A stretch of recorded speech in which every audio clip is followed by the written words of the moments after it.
With orange money, I can send money to my buying ganta. With orange money, I can send money to my mind loafer. Just that star 144 hash. Follow the instruction and do what you want. Just that star 144 hash. Follow the instruction and do what you want. If you want pay for LEC or pay your school fee, brother, you can use orange money. If you want buy your credit or pay your taxes, sister, you can use orange money. Oh. Just that star 144 hash. Just that star 144 hash. Just that star 144 hash. Just that star 144 hash. Tell me who a puff where my orange money, yo. I can pay my LEC bills. You see orange money, yo. Tell me who a puff where my orange money, yo. I can pay my LEC bills. Orange. With orange money, I can send money to my buying ganta. With orange money, I can send money to my mind loafer.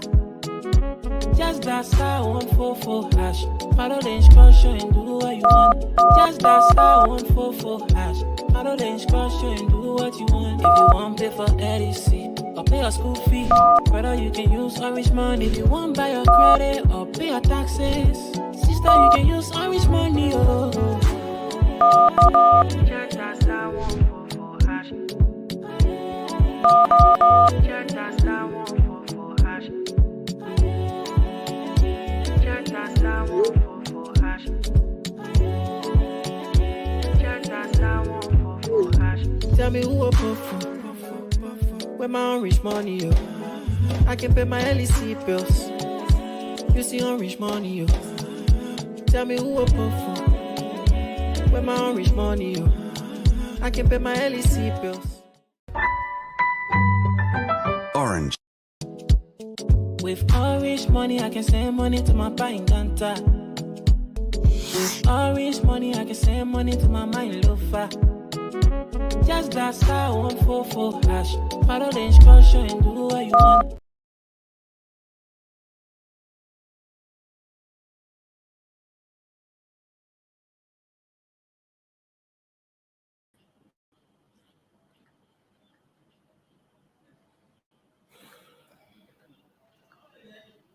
Hey,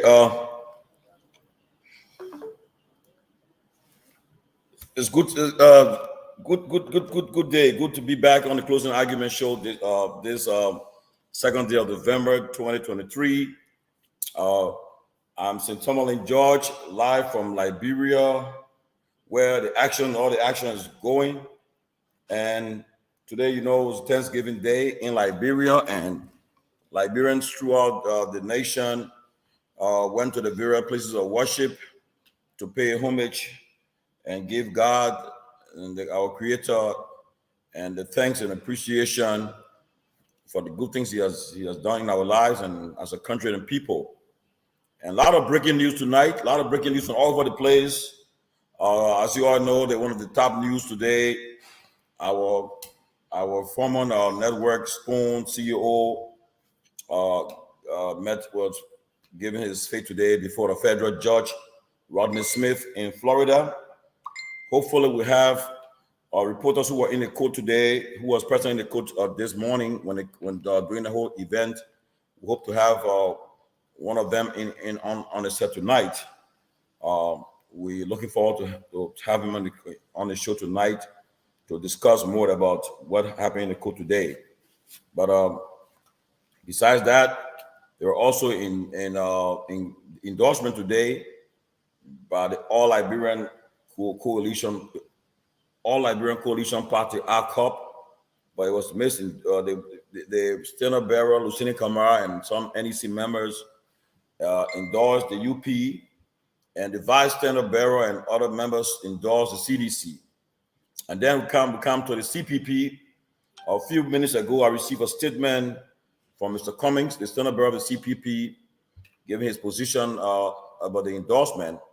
So I immediately placed a call to the CPP chairman, Musa Hassan Benete, and also the ANC new chairman, Councillor Oroshu Gould. and I have a message. I mean, I talked to both of them, so at least I'm informed of what's happening, and I'm not giving information tonight that I'm guessing.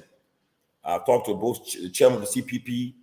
Don't forget, Liberty Party and ANC are the two parties that made up the CPP, and the chairman for the Liberty Party is Musa Hassan Bility.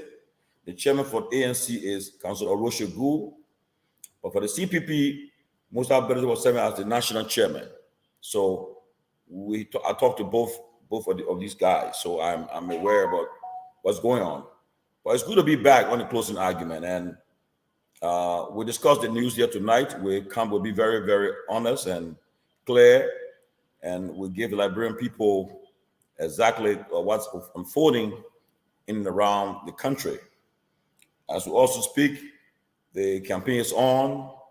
The two parties that are in the campaign, the CDC and the UP, are on the campaign trail, along with the surrogates, and they're making the case to Liberian people for election. And we'll be discussing all of these tonight. And at the same time, we hope to have enough, people that making the news to be part of us tonight. My other colleagues will join us soon. Chairman Ben Sanvee is somewhere in the sub-region, so he'll be joining us soon from wherever his location is, undisclosed location.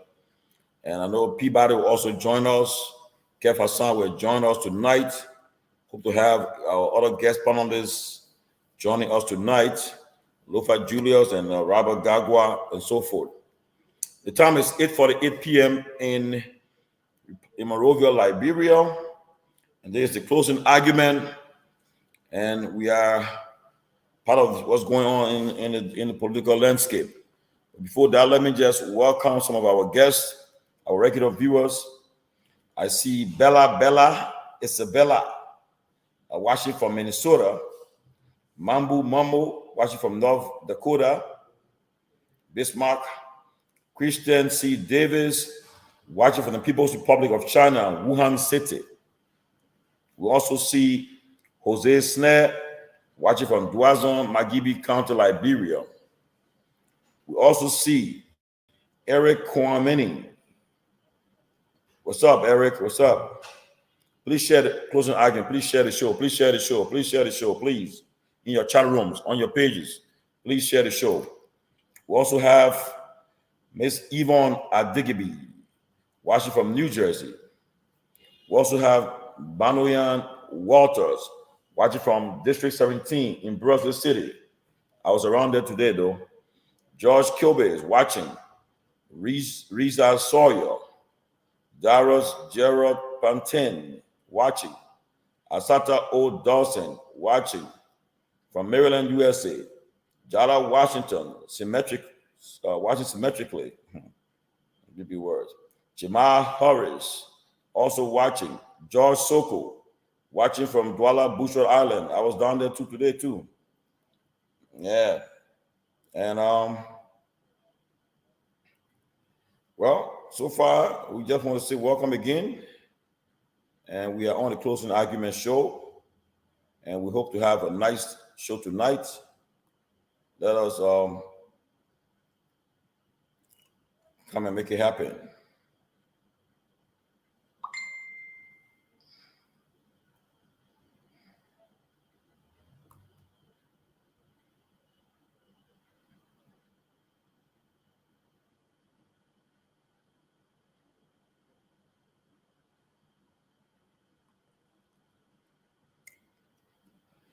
Okay, also we'll see Dagon T. Sherman, Mohammed Salah, Rose Brown. Well, as I wait the other people, the other guys to join us, other panelists to join us, let's start talking some issues.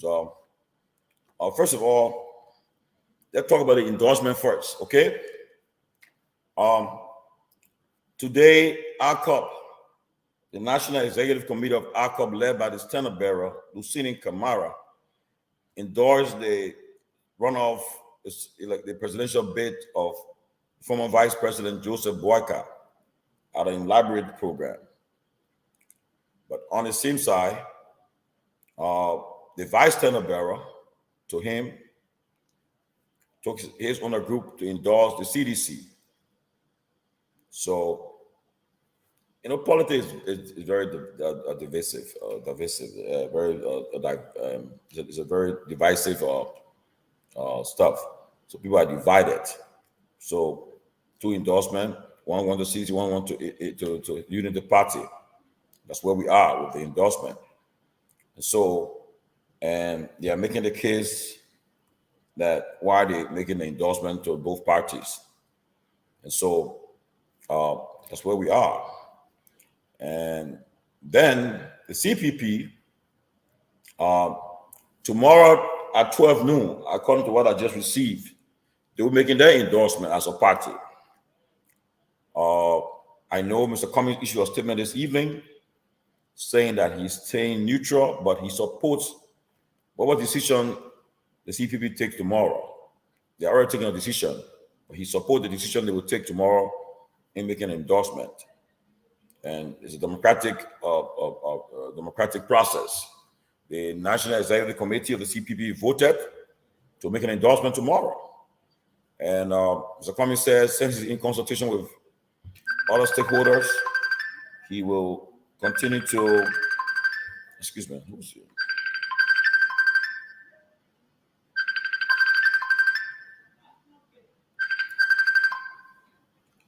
Hello, on the show.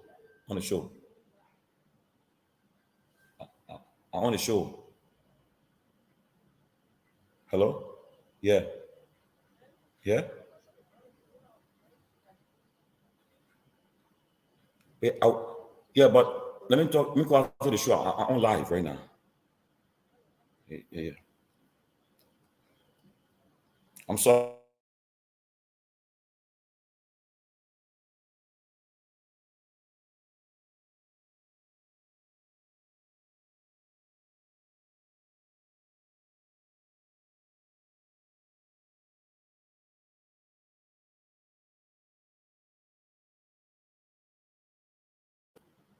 Thank you, Henry. Thank you for muting me. Yeah, thank you.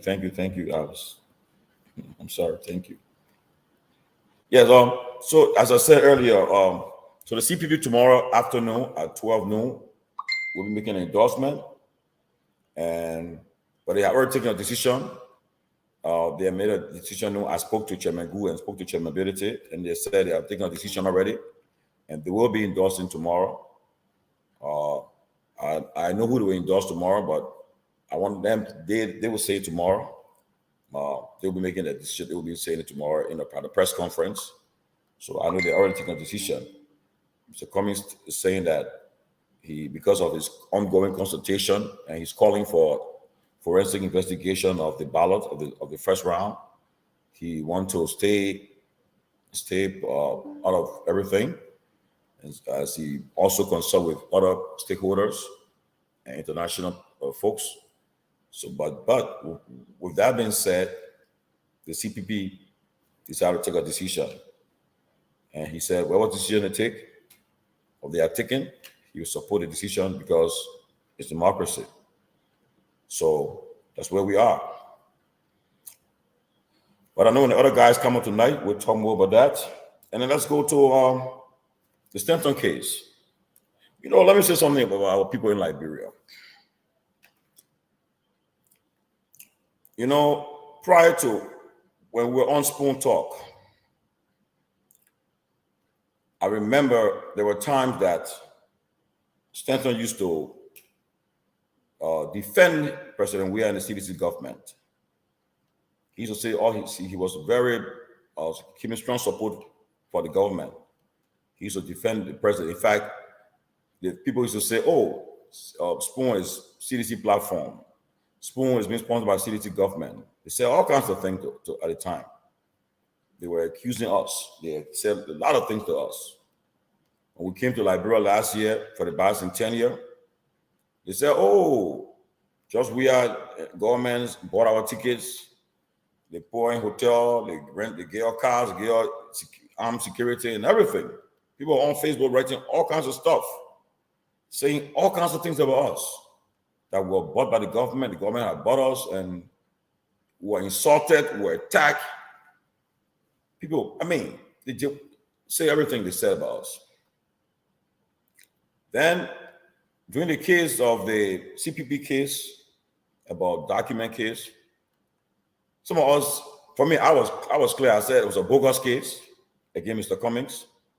I said that case had no merit and no justification on taking Mr. Cummings to court.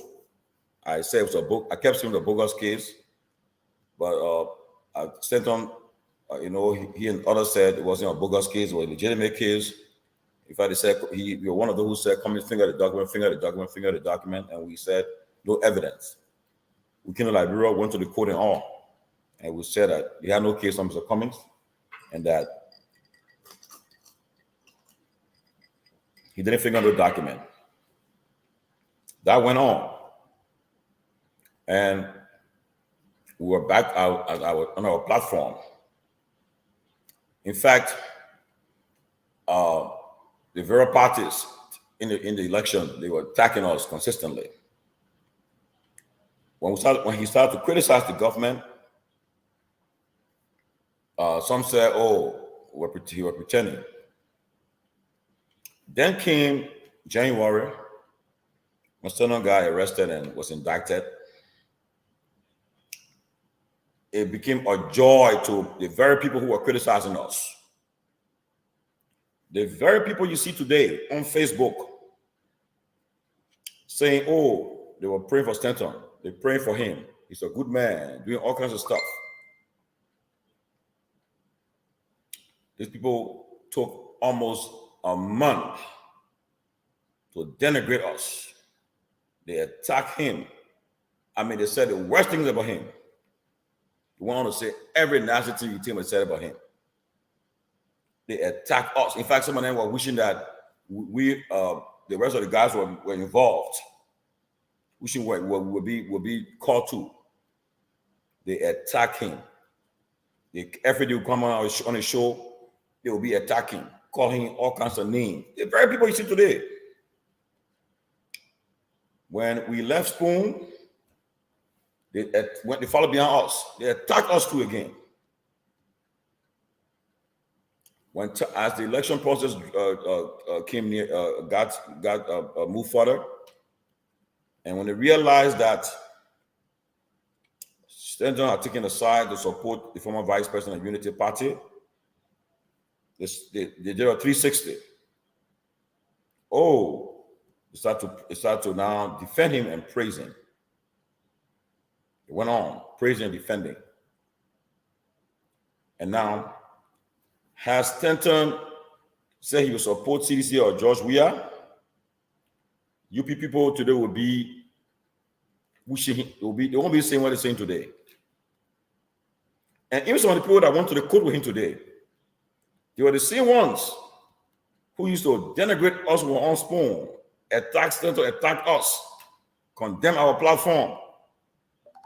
They used to go and just go after us, say the worst thing about us on our platform. But today, they were in court today with him. Most of them claim to be friends, only because of politics, not about anything good, but because of politics. The hypocrisy of our people is something that you wonder whether Liberia is a serious country or Liberia whether Liberia is a cursed nation. I saw them. And if you guys monitor the show last night, all four of us we were on the show. We were having sober reflections. Now, one day we ever wish to say, we wish him to rot in jail, or we said we're discussing things that happened between us. But to talk about his case and his jail time, we never even try to bring it out our discussion. We knew there was system. It was in court. But the very people, the ones who pretend, there's one person. We don't see eye to eye. We don't agree. Master Dopo. She said something very profound. She said, wrote on somebody's post. She said, if you really mean what you're saying, you're wishing him well, you shouldn't be coming on Facebook to write it.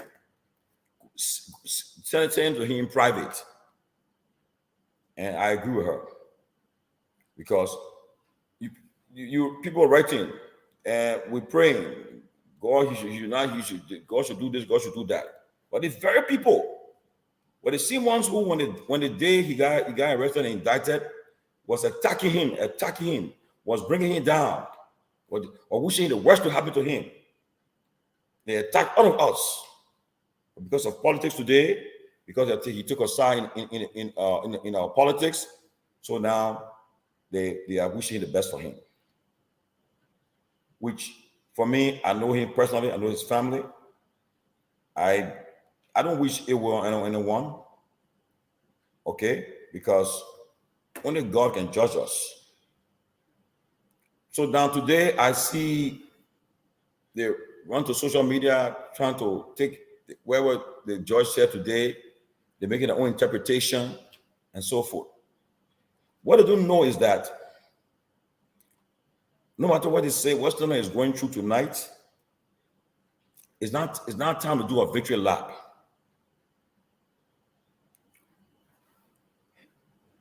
I mean, he's going through a lot tonight, he and his family.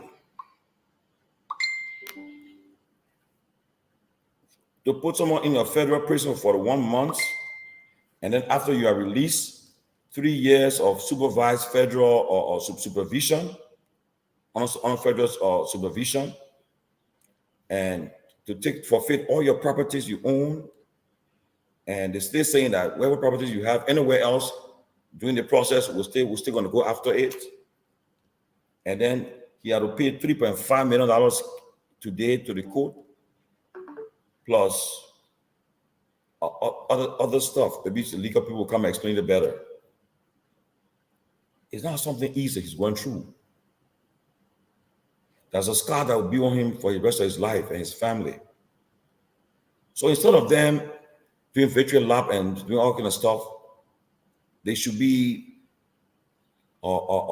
praying that God will do his own thing for him and his family in the years to come.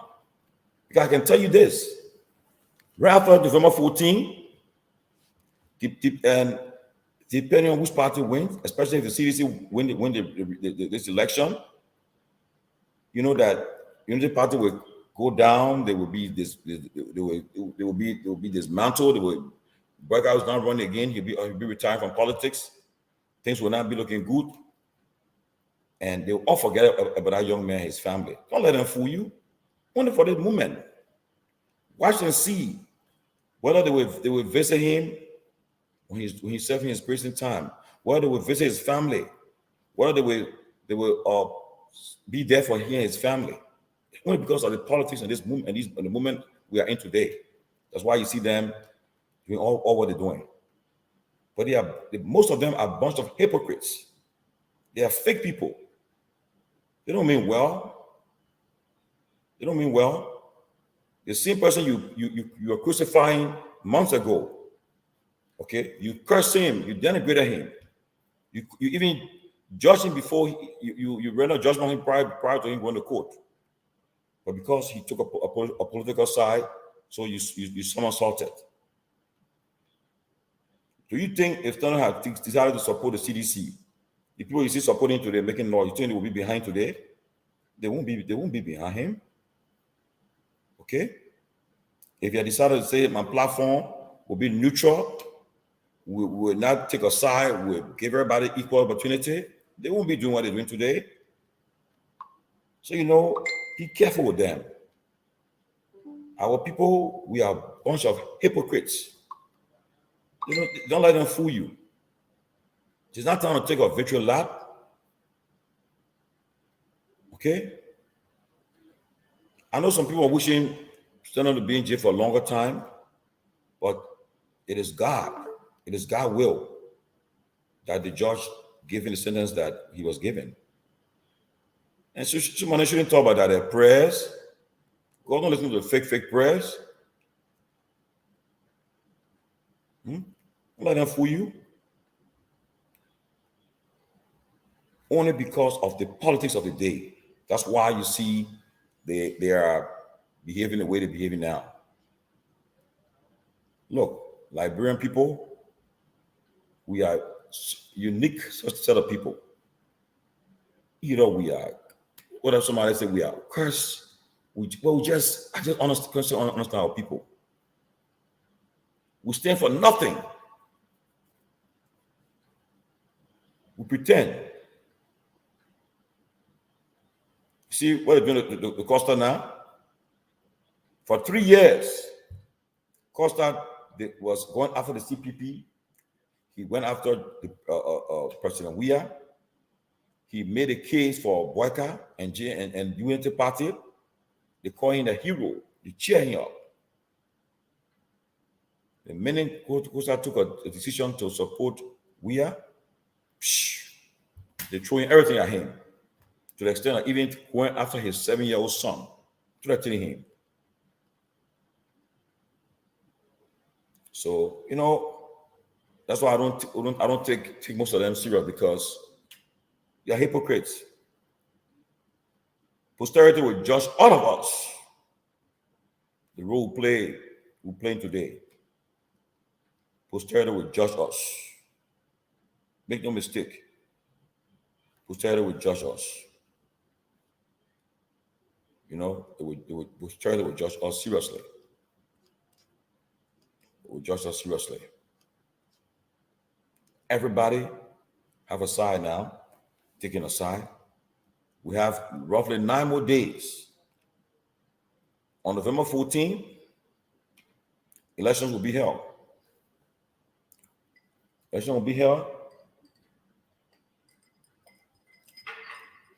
And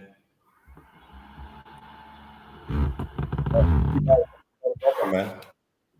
Good to see you, Tony. Good to see you. Yeah. On November 14th, Liberians will go to the polls to elect a new president or re-elect President Weah. And people already, some people already saying, oh, they're finna winning elections. They win accept no result except they win. And that's our Unity Party friends. That's something that, and Peabody, one thing I would say tonight,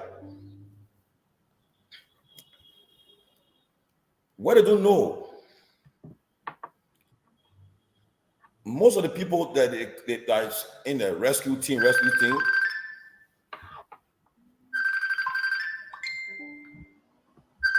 I think the election's supposed to be for 2 people. I mean, yeah. You got 2 people in the race. But they are, talking. They are saying the worst things. They go and say, "This will happen. This will happen," and as if the people that are voting for the other side, they are not Liberians too. Right. And I can say this: any party that is in power, they won't just sit down and say, "Well, we'll just surrender." They will make sure to go after every vote. Yeah. They will campaign through every crook and henny of this country. They will go there. So I think. But they're getting interesting. But as I was talking before you came in, I talked about the endorsement today. ACOP endorsed the leadership led by the Senate bearer, Mr. Kamara, endorsed the Unity Party. The Vice Senate bearer, he led people to endorse the CDC too. And then sound like a divided party. Divided party. And then Mr. Cummings issued a statement this evening saying that he's going to stay off endorsement. He as an individual, but the National Executive Committee of the CPP have already taken a decision, and they will be announcing the endorsement tomorrow at 12 noon. I spoke to the chairman of the CPP and also the Liberty Party, Chairman Ability. I spoke to the chairman of the ANC, Mr. Gu, and they said they have taken a decision and they will be making an announcement tomorrow. Even though I know who to be, I know who they're endorsing tomorrow, but I want they to say as a party tomorrow. I already know who they're going to endorse, but let them say officially. But at least I can tell you with confidence that tomorrow the CPP will make it at the press conference. We announce who they're endorsing tomorrow. That's for sure. Can And we I also play talk that? about the case stand today, and especially I caught all the hypocrisy of our people, what like the people today who are doing all kinds of stuff, making noise as if to say they really care, but the same ones who months ago were attacking when we're on Spoon, used to attack Stanton, they curse him up, they attack him, accuse him of being a CDC person, accuse us. When he got indicted, they took the whole Facebook and went after us, all of us, they attacked him. And then later on, when we left, they went after us too. When he started to support UP and Joe Bucker, then the summer started, they came back and started to heal him. And today, the same people who went to the court today, most of them were the ones who used to attack us for years, say the worst thing about all of us. But because of politics, they took a side, which is their right. But I only talk about the hypocrisy. They are not genuine people. They are hypocrites, and they should not be acting as though they are some good people. You know, Yeah, but Body, I think we touch based on what I discussed before you came in. You can weigh in now. Tomalin, as you said, firstly, nobody want to wish anybody evil for evil, so it's not anybody place here to wish any bad. The Bible says to err is what? It's human, right? And to forgive is divine. And the fact here is, everybody would have hoped for a lenient punishment for our friend Stephen Witherspoon. And again, wish him well, wish him and his family well.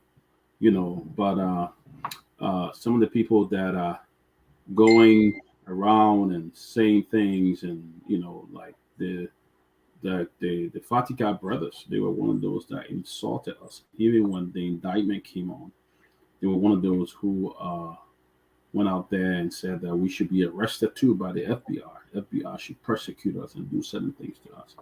But I'm glad today they have realized that they come in, they made, they withdrew and they are behind Stanton supporting him. I wish his family good luck. As I said, I wish Stanton good luck. I don't wish to dwell on this. He's my friend, and we always pray for. Even when bad things happen to people, you don't go and say bad. We wish them good luck, but I believe the judge took an action today, and the consequences of that behavior was what we saw in court today. But we just want to know that our people in Liberia, that the justice system in America is very strong. It may not be 100%, but if somebody commit a crime, they will face the consequences of it. And I think today what happened was the consequence. And from what I've heard, he was very remorseful, and which is great. Which is a great thing. He was remorseful and apologized. And nobody want to see anybody get into trouble. And I always say my thoughts and prayers and best wishes are with him and his family. So, but again, Mr. Cumming, I think Mr. Cumming took a very good decision today, Stanton, in saying that he would remain neutral. I think it was a very good decision. He didn't want to make a decision against his party. They asked him and the CPP and others, the ANC, and he took a decision. I hope we can play that. I can find that and play it. Maybe just play it from my phone on the statement that was made by Mr. Cummings today. I hope I can find that and play it. But so it's what happened. People will say what they want to say. People will do what they want to do and stuff like that. But I think it's fair to say that Mr. Cummings made a decision, and CPP is going to do endorsement tomorrow. But going back to our friend, people will say what they want to say. People will parade the internet and all of that. But all in all, nobody wish bad for anybody. Wish them good. Sometimes, and the American justice system took a course today, and you know decision was made. That's it. But I think some of those who are parading what is someone who are all over that the FBI should arrest all of us on Spoon, Stanton, Tomalin, Henry Peabody. The FBI was coming after. The FBI. Remember that day somebody said, but now FBI. You remember Tomalin? You made a comment about who told you. Somebody told you something, and he made a comment, and one of those who were there, they were saying that, but FBI should have been investigating him by now. So, I don't take all those things into consideration. People say what they want to say. They have the right to say what they want to say. And again, we are not enemies. We were all once friends, and we went our own way. People castigated us in different ways, but again, I would always wish good for people, not bad for people. Tell me you're muted. Your phone is muted, Timothy. Yeah. About it, like you're right. You already said about it. And that's why I decided to come and talk today. Like you said, we never wish it well on Stanton. We never, in fact. Listen to me. I just got my camera off. Yeah, on my birthday, he called me. I called him back on his birthday, and when he lost his niece, I called him to wish him the sympathize with him, and so forth. It was the people who were around, people who these people who just talk, the ones that are trying to create a situation where we're fighting, we're going back and forth. No, we never wish.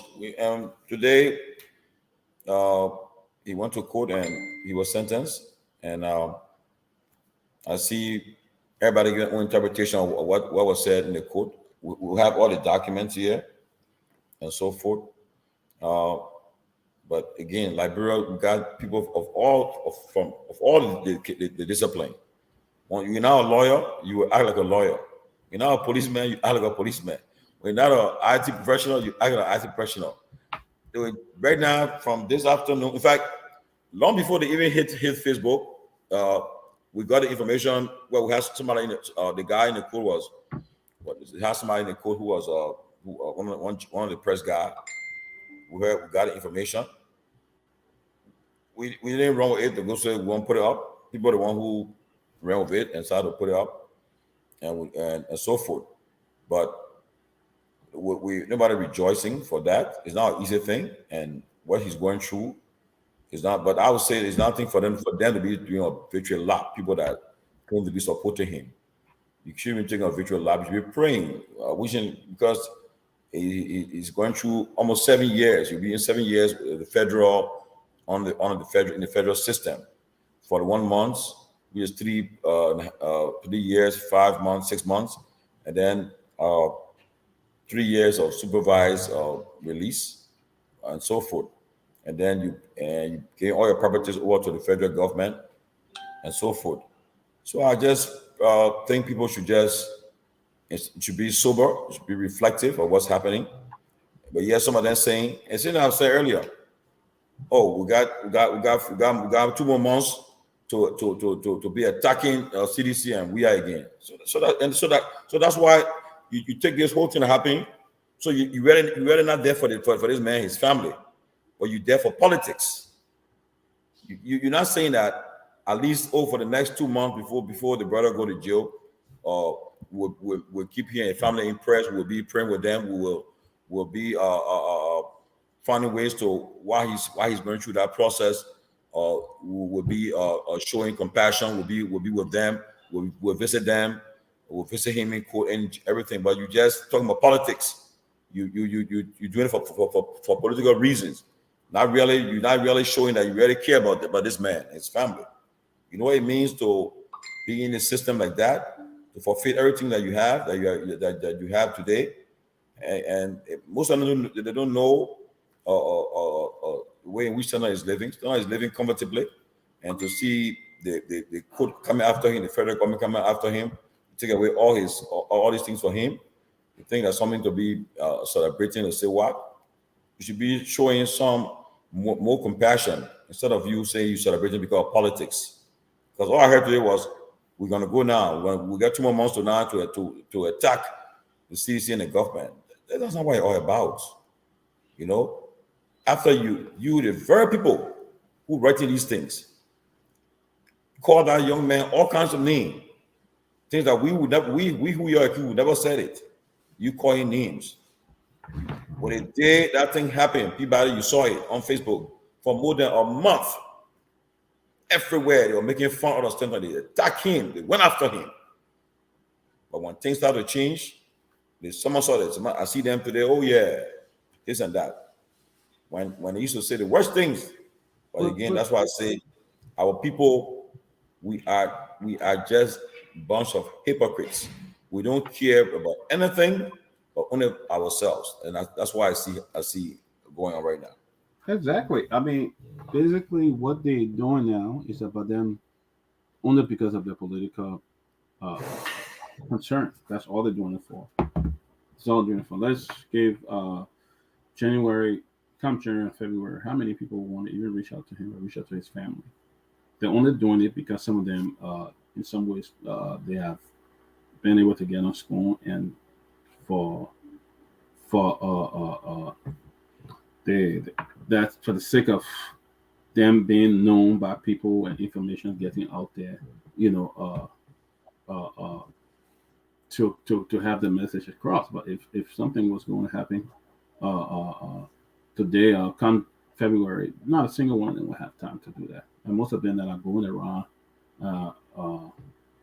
making noise and saying things, they really have not supported this man. They just won there because they won their aim accomplished. They won the political thing. Yes, Joe Waka and all of that. That's why they are doing it, But it's just, I hear people talk about Henry Costa. Oh, Henry Costa at the flip file, Henry Costa.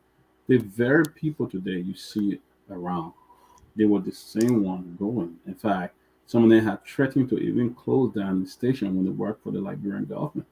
That they would have closed down Spoon and were going to do this to Spoon.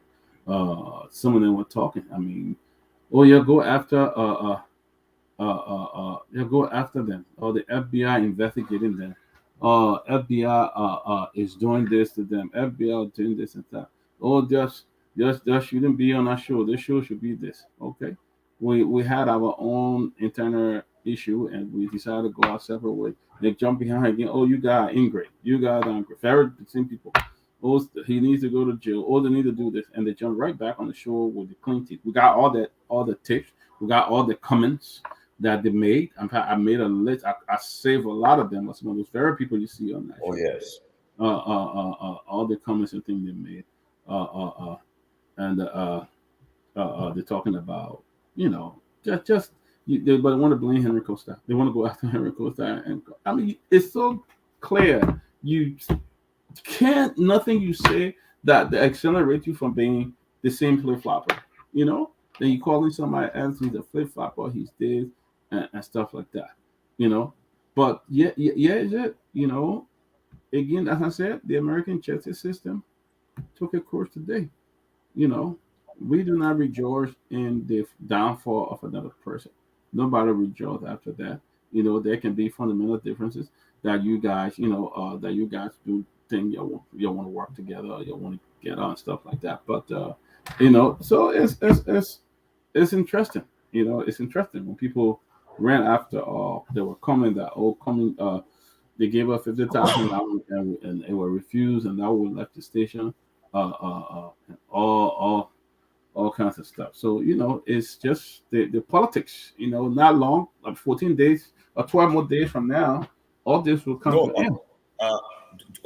Today is the second, the third now. So we got 9 more days because campaign ends on the 12th.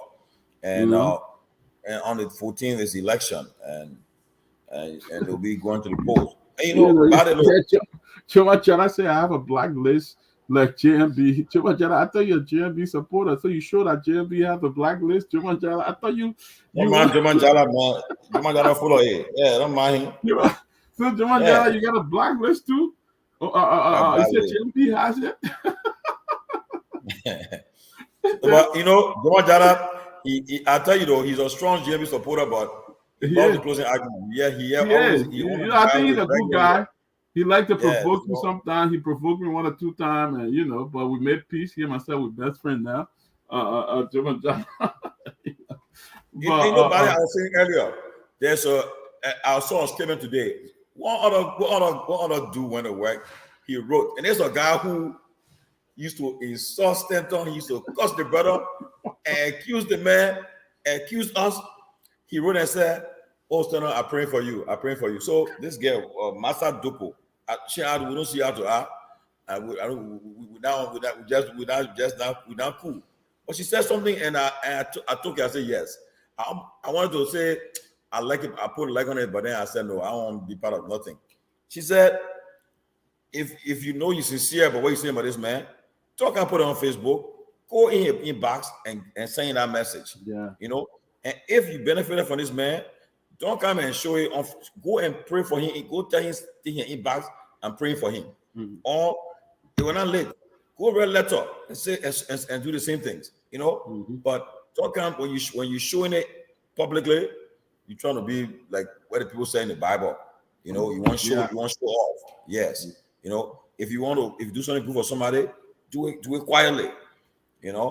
But like I said, look, I pray, I wish the best for Stanton and his family, and I pray that God will continue to bless them, and God will help him to heal over time, and during this process, he will come to get more closer to God, and will have a reflect on what has happened to his life, because I know he'll be going. It's not an easy thing, to have your name in such a way and so forth, and it's in the people U.S. justice system, a lot of things, and like you said, Peabody, I pray that during this time, whether after election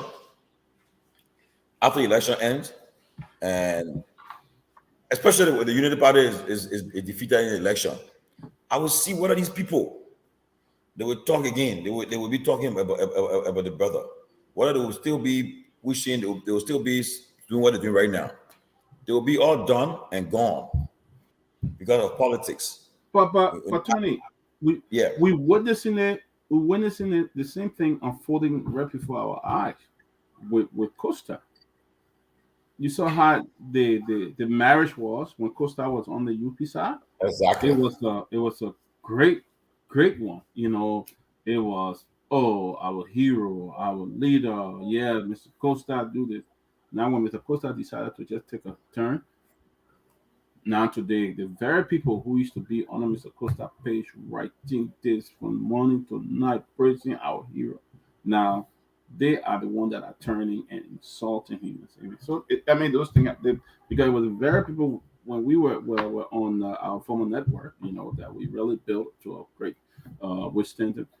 People came up and called us names. All the insults were too many. Prominent people. In fact, sometimes I used to go after people that would insult me. I used to go in the personal in the inbox and return the whatever they did, whatever they said. I would go back and return the same to them. But we saw it happen. We saw how bad it was, and these are the people now coming up. How many of you really get on your knees and pray for Stanton? How many of you really did that? You're only doing it now because what? Stanton is promoting the Unity Party for political reasons. None of you really got him at heart. Don't really care and stuff like that. Stuff. You're just talking. I see people just on Facebook writing and things that they don't know about and saying it, and they say, "Oh, God can answer prayer. God can do the God not a bad God. God not an evil God. God also discipline people who do things, stuff like that." So if God can answer prayer, I spend the whole night fasting, miracle. And there was somebody Tiola made a very good response to somebody today. She said, Oh, they were writing, oh yeah, we were there and we stood with the brother. And then Teola said, you were the same one when he got Very good. indicted. You were the same old one who was saying thing the other way, and now you standing out and talking and saying things. But the thing is, after Chairman Ben is it's your live, you know. So I all know. these things, you know, Chairman Ben, good to see you, man. Where are you now? What part of the world are you, Chairman Ben? I'm in the region. In the region, in the suburb. But Chairman, look, Chairman, we've been talking a lot of stuff tonight. Let me just run over it. We talk about the ACOP endorsement today. Mhm. The Senate Bureau here in group endorsed Unity Party. The Vice Senate Bureau and his group went and endorsed CDC, and they are divided already. Okay, and then the CPP, which you are part of, and I Mhm. spoke to the two chairmen today, Chairman Gu from the ANC, Chairman Bility, and I know you already know, and I know which side the CPP who will be endorsing tomorrow. Of course, we know, but they will say it. But all they told me tonight, they said, well, we have taken a side. We have decided to endorse one of the parties. And so we'll be making our statement tomorrow in the press conference.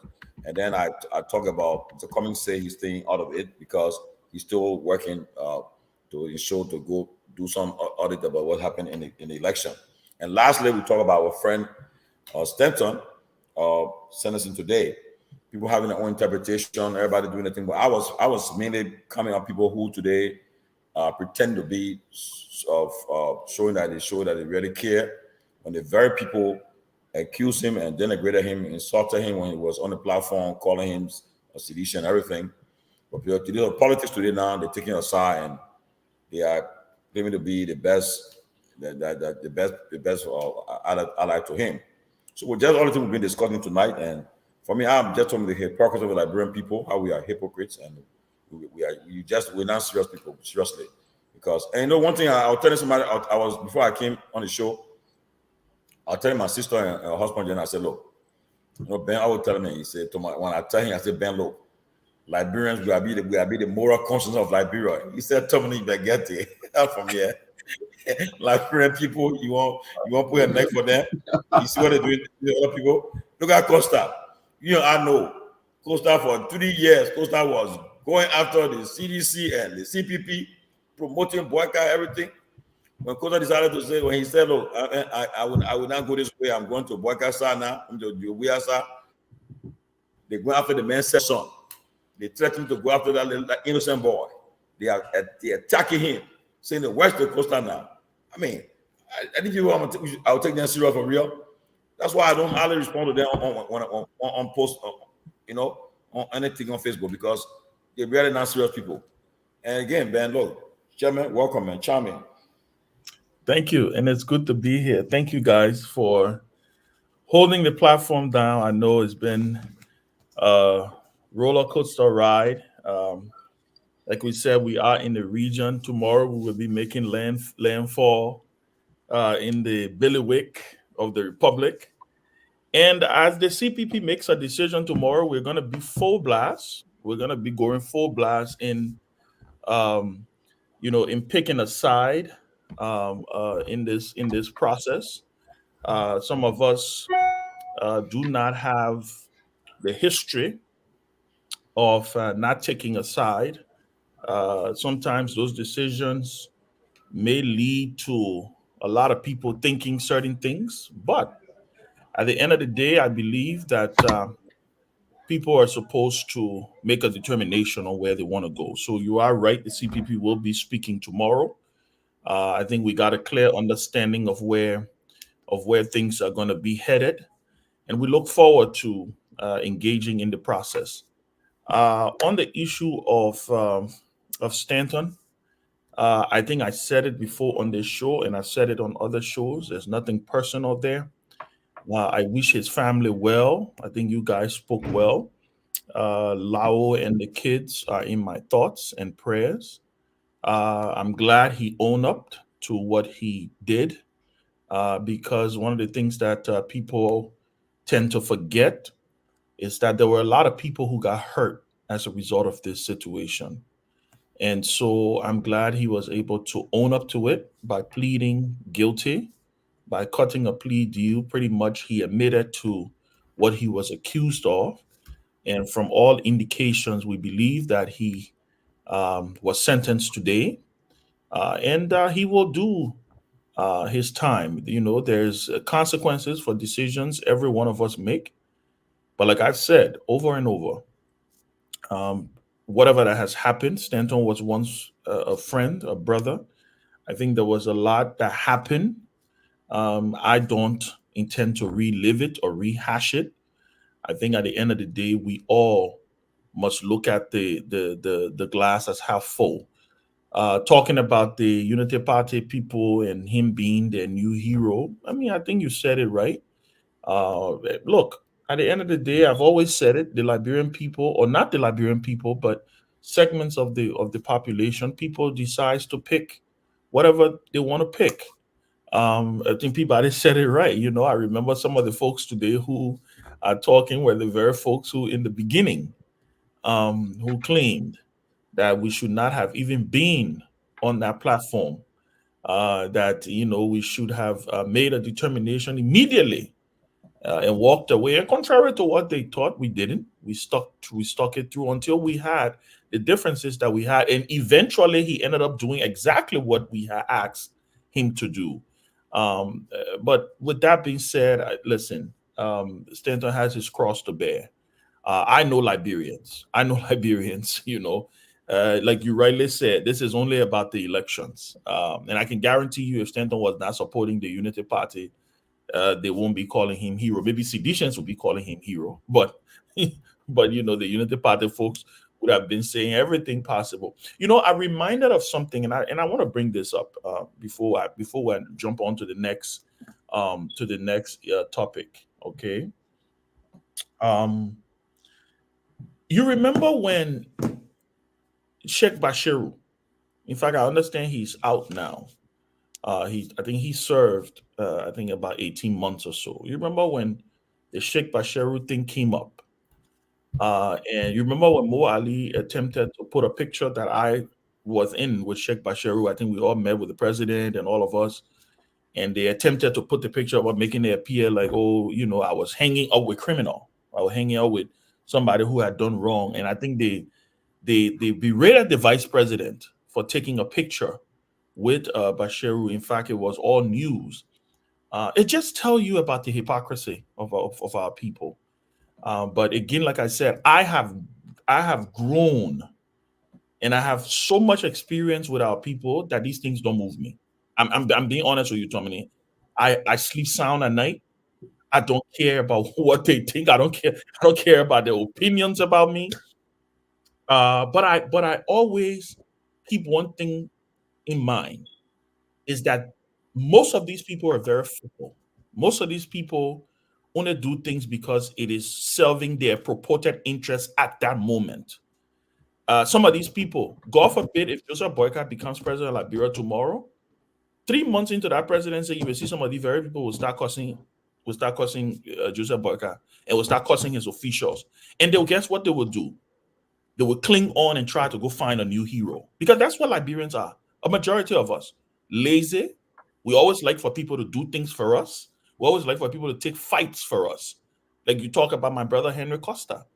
You know, oh, he was hero. He was hero until he made a decision that ultimately doesn't serve their interest. Now he's a villain. Now he doesn't love the country. So at the moment, look, at the end of the day, Tomini, we are where we are. We're a very unique set of people. We're a very strange set of people in many ways, but that's what we are. They say you can choose who you want to marry, you can choose where you want to eat, but you can't choose the country you were born in. You can't choose the nationality that God gave you. You can't choose the tribe that God gave you, or you can't choose whether you were, or when you were brought into this world. So Liberia is a country that God has given all of us. Liberia is a country that God has given all of us, and so we all have to accept our flaws and our realities.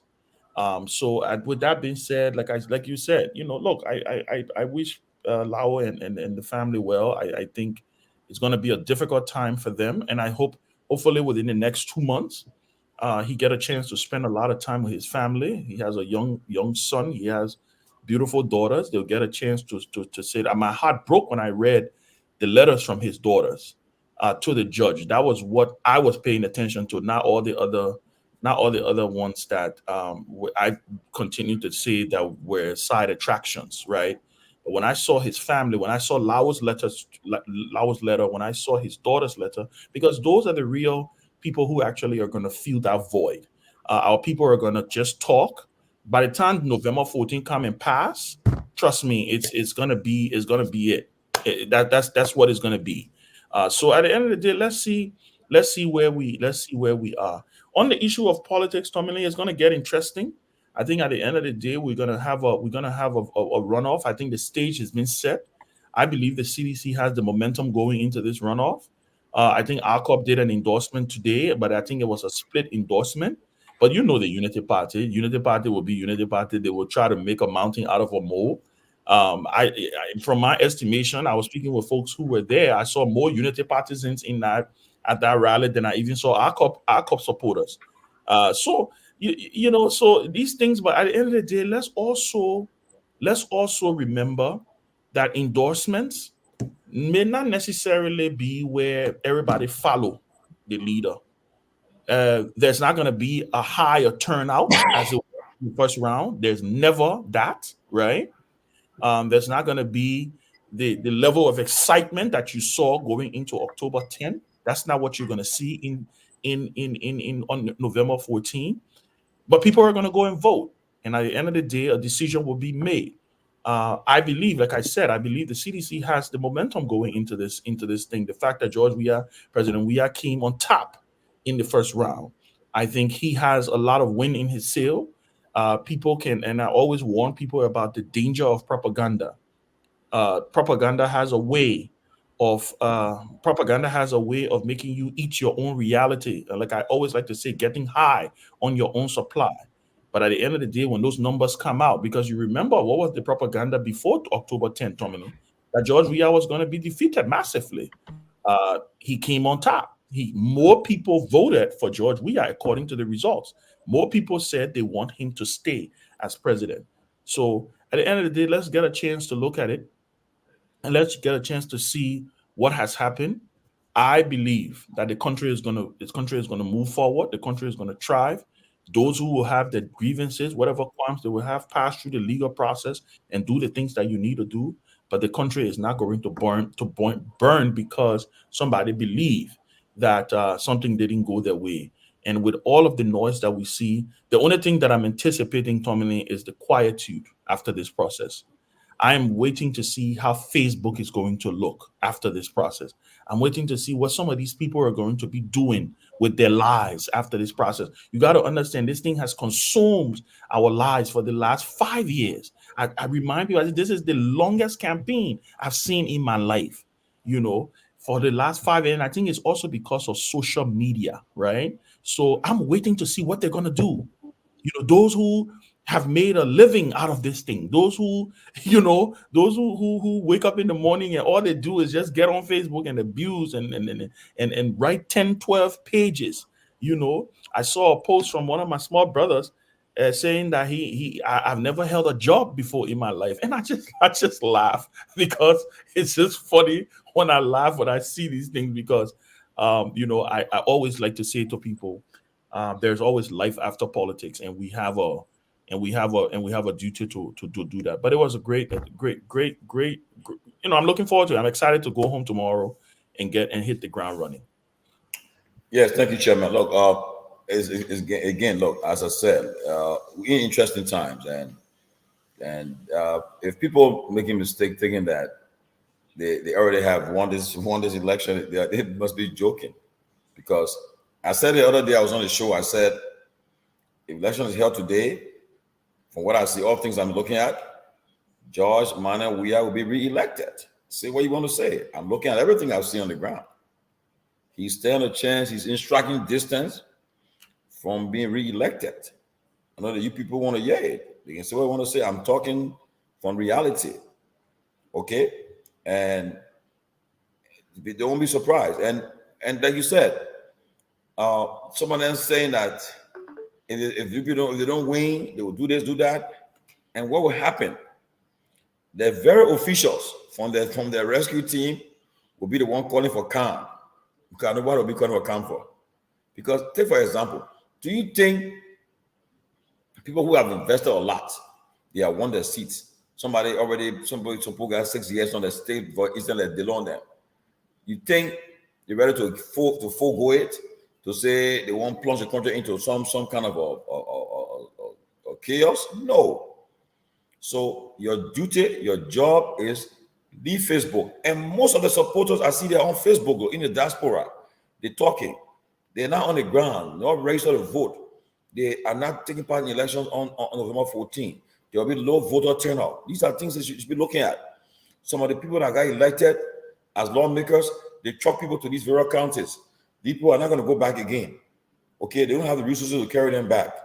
Okay, to go and vote. And the last couple of weeks, the parties have been making a case. They've been going out, stretching out. Yesterday, the person I was in Magibi yesterday. He was in Magibi and making his case for his re-election and so forth. I know today another group is in Cape Mount and reaching out to people that the areas that they didn't reach. They are making a case. So it'll be interesting. And at the end of the day, you will make noise, big noise, and the election will be held. Somebody must concede. Somebody must be magnanimous in victory, and Liberia will move on. And we all talk, we puff, we huff. At the end of the day, for the greater good of Liberia, we must let peace reign and move on, because we had an opportunity to be opposition united. You guys, we broke it apart. So now everybody's on their own, and let's see what happens, because the country is moving. Okay, and Ben, yesterday somebody attacked me on a post, some post. I don't know how time. I don't even know this guy. But then when I check mine, somebody said check this guy out. When I'm checking out, there's a guy who I pay. He asked me to pay his wire fees, and I paid though. I said, when you telling me on the post, he said I'm better driven. I'm an ingrate. Oh, so then when I was doing this good for you, I wasn't an ingrate. Then he said, "Oh, ain't nothing." Well, I will tell Martin Colley to attack you. I said, I've been wasting my time now. Saying what you up to, what you want to do. I just block him and move on. I mean, see the people that be attacking you, you wonder. But at the end of the day, tomorrow will be endorsement, election, people campaigning, people will move on, and November 14 will come. Election will be held, result will be given, and I know by November 15 we'll know who won the election. Definitely will know, and we'll move on. But it's an interesting time in our country, and let us pray for this country and pray for our people, because let a dang and say, look, people, you mind the people forgetting. Special kind of people. Special kind of people. God, very special.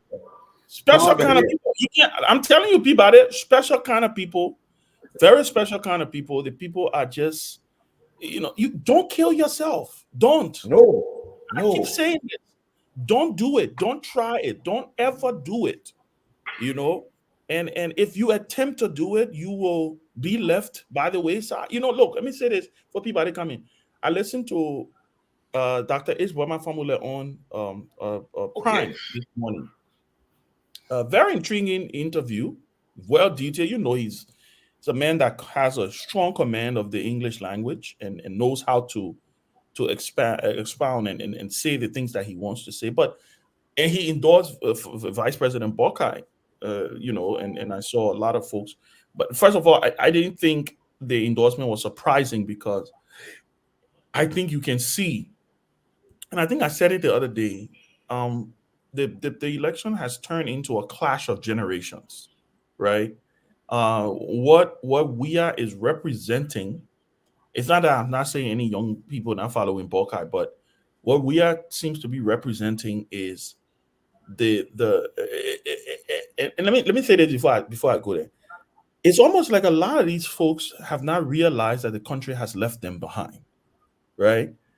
The same old arguments don't seem to work. It don't seem to work. Where you say, oh well, the president, and guess what? We all have been guilty of that, right? You have a president who doesn't do this, he doesn't do that, he doesn't do this, he doesn't do that. And I continue to say this. Weah has proven that he is not your conventional politician. He has proven that he's not your conventional type of president, right? And as a result of that, a lot of his support base is his support base. The fact here is a lot of the country is a young country. A lot of the people that inhabits the country are young people. And the quicker the older folks understand that the country has kind of left them behind, that we're in a new era, we are in the years where it's not that we don't appreciate what they did in the past, but people like Boyman family, there, a lot of folks, I think, at the end of the day, have to just understand that you are on the last leg of your professional,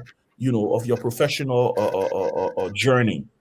And so when you see a lot of them running towards Joseph Boyka, just how Joseph Boyka is on his last leg, except he telling me he's going to run for president again if he doesn't win, right? So there is something that tends to come across as people trying to cling onto this last hope.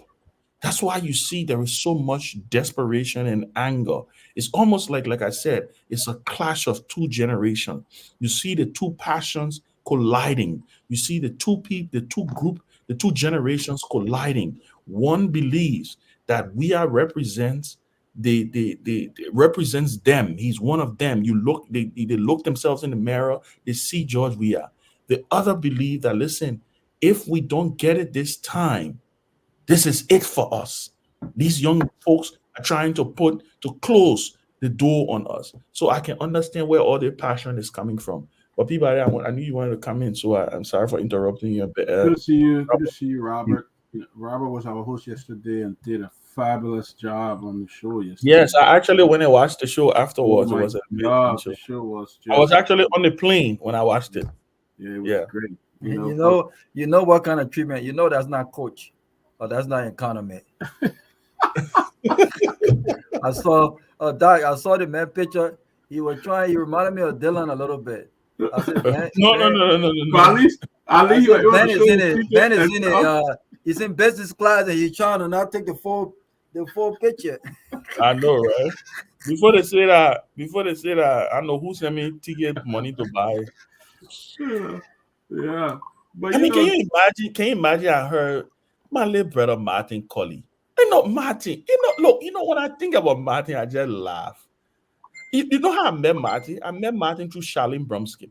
Martin was this sharp kid, very fiery, soup, obviously.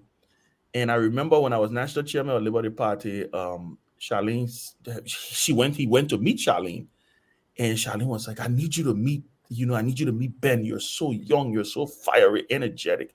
And we forged such a strong relationship. And even to this day, sometimes when I see him writing his foolishness, he writing on Facebook, I would send him messages inbox and kind of joke with him and say, I think he had a kid the other day and we were all laughing about it. I mean, I'm watching a thing. Somebody sent me a link and they said Martin wrote that Ben has never sat for an interview before in his life. He's never gotten a job before in his life. And I'm looking at Martin, I'm like, does this kid know that I can even pay his school fee?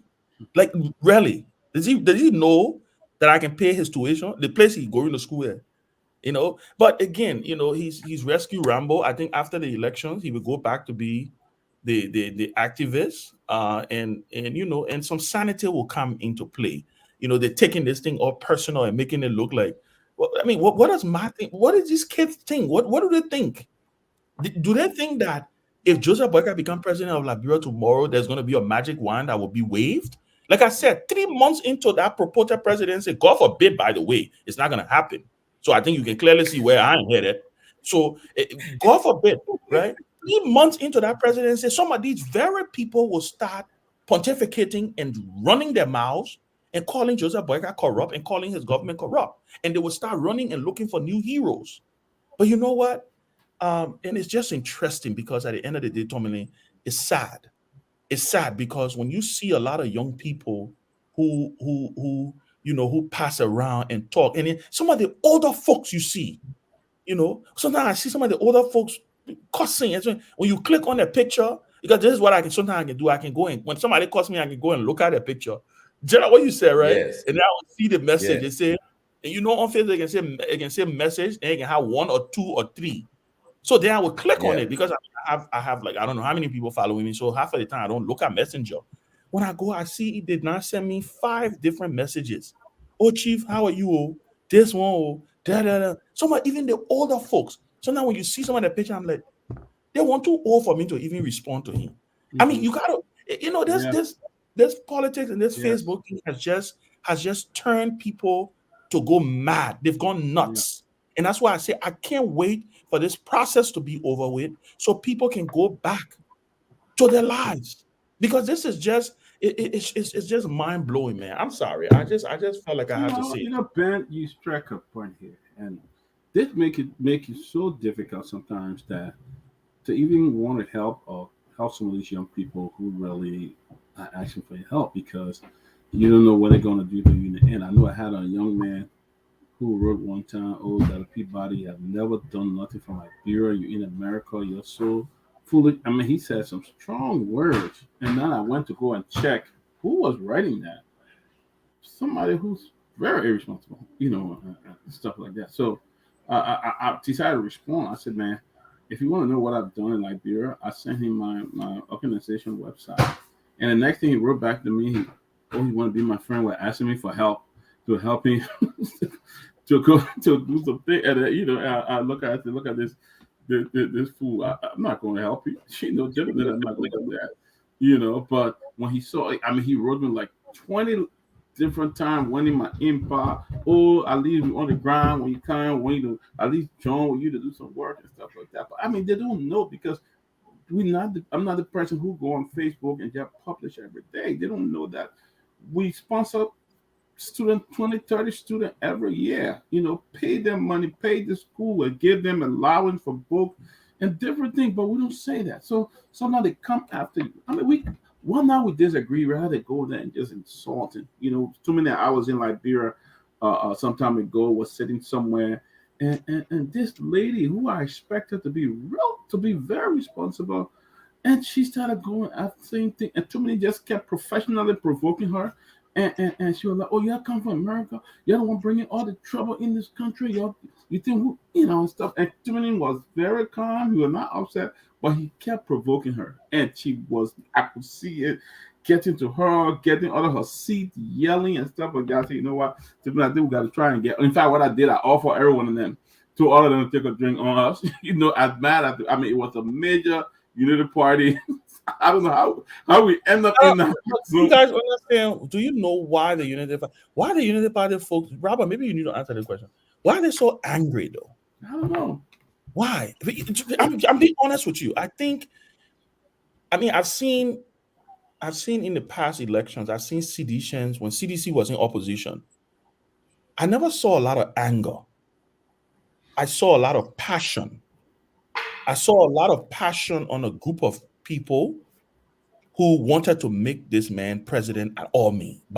Like literally, they were like, if this is the only thing we can do before we die, we got to make sure Joe we have become president. So I saw passion, right? And that passion, in many cases, sometimes I used to think, I'm like, what going on? I thought back then it was bad. I thought it was really, really bad because I was like, really? Come on. You can't just, your whole life cannot just be about, making one person achieve something, right? What I see now, and I said something the other day, and I'm going to continue to say this. By the way, after we go full blast beginning tomorrow, this is probably going to be some of the narrative we're going to be doing. Look, let me say this. If you look at the Unity Party campaign, Robert, right? 2017, the Unity Party campaign was purely based on tribalism. I lived it. I was there. I was a part of that election. I know what the Unity Party did to Bromskin. I know how they bullied Bromskin. I know to the point. I mean, you've listened to the tapes out there where Bromskin got so upset when it came to this issue of Congo and country. To the extent Joseph Boyka's ticket was called the country ticket. He made it his duty to take his campaign photos in. That's why I was surprised this time he took a picture in Kosu. I was very surprised that I saw him wearing Kosu and Jeremiah Kun wearing and Chairman Mao suit. One from America, one from China. So I was very surprised. But the last time, the two of them, him and Nukwe, were in the African and the Liberian traditional thing, and they were proud to call it the country people ticket. They ran a campaign on tribalism. And let me tell you why I'm so hopeful that the Liberian people will make the right decision again. It's because they rejected that kind of nonsense.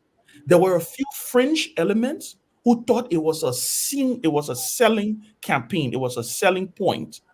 So sometimes people get a chance to live in their own head. And like I said, they tend to get high on their own supply, right? Fast forward to 2023. The Unity Party campaign is based on anger, arrogance, questioning people's patriotism, questioning that if you don't, how dare you not support us? It's almost like, how dare you? How is it even possible that you're not supporting us? If you don't support us, it means you don't love the country. And they have this notion that they tend to speak and say, oh, the Liberian people, who official spokesperson for the Liberian people, who gave you that right? The last time I checked, a vast majority of the Liberian people voted and made a decision.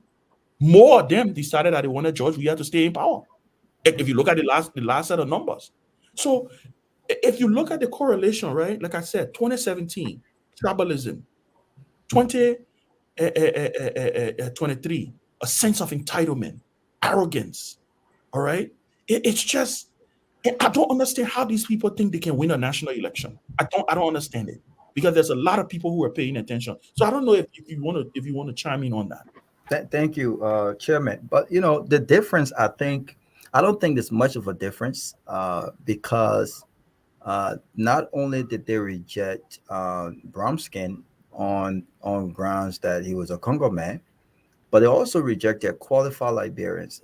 I'm not going to call no names in because of confidentiality, but they also rejected well qualified Liberians on grounds of religious affiliations as well. There were Liberians that were put forth as serious options to Joseph Boyka, and he rejected them because he thought that the country was not a reflection of their religion, and that would not have been a good pick. That would not have been a good idea. And so the nuclear pick was just borderline, ethnicity and this whole tribalistic thing. But if you notice, though, in 2023, they have carried that on. I mean, Boyka have not said anything. I think, you talk about why is it that they're wearing this suit instead of the traditional garment, because it's been backfire with this whole tribal narrative and this whole Congo and country thing when they started calling the Alice Commons CPP ticket or Congo people ticket. Stranger. It was bad, stranger. It was bad for the country. And so, to some extent, if you look at the results, I think that have backfired a little bit. And to also, if you look at the endorsements, they know that CPP have yet to make an endorsement, and so they are trying to appeal to that base as well. From what I know, but I don't think that's enough. I don't think just wearing a coat suit and thinking that, well, you know what, now I'm inclusive, and and I think that we're all Liberians. I don't think the executive of CPP and others who are independent, I don't think it's enough to buy that narrative, right? They will have to show it more so through the actions and what they say. But I think the difference between what was happening in 2017 with regards to sedition, wanting to see the election of George Weah, was that those group of people saw hope in George Weah. We can talk about his performance and whether or not he met these expectations, but they saw something in him that was something that was beyond themselves. Those seditions, all of them knew that they wouldn't have been able to get top positions in the government directly, but they knew that perhaps George Weah would speak on their behalf, and perhaps he would create an environment for them to excel. They saw something in George Weah. And even though many of them are disappointed, many of them have expressed disappointment, and some of them have been disenchanted, many of them still see something in George Weah. And they're hoping that a second term will be an opportunity for George Weah to press the reset button, right? And when you look at these reconciliations that have happened, I hope it's a step in the right direction.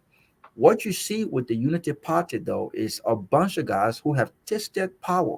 I mean, to be in power for 12 years is no joke. To be in power for 12 years and suddenly you have missed that opportunity for the last 6 years. And look at the characters, look at these folks. What have been going on for some of these people? Some of these people who have look, people were talking about the people I were talking about paying some. I spent over $100,000 of my own funds, Ben Sanvee, and I've continued to give back since 2011 when I first graduated college. I've spent over $100,000 of my own funds going to Liberia, accommodation, having those teams. I spend close to 15, almost $20,000 every trip I take back home. It's no joke. Accommodation, transportation, just doing different things. A buck of that, not myself. One guy that I helped, and someone said the last time I was boasting. I wasn't boasting. Like I didn't mention this individual name.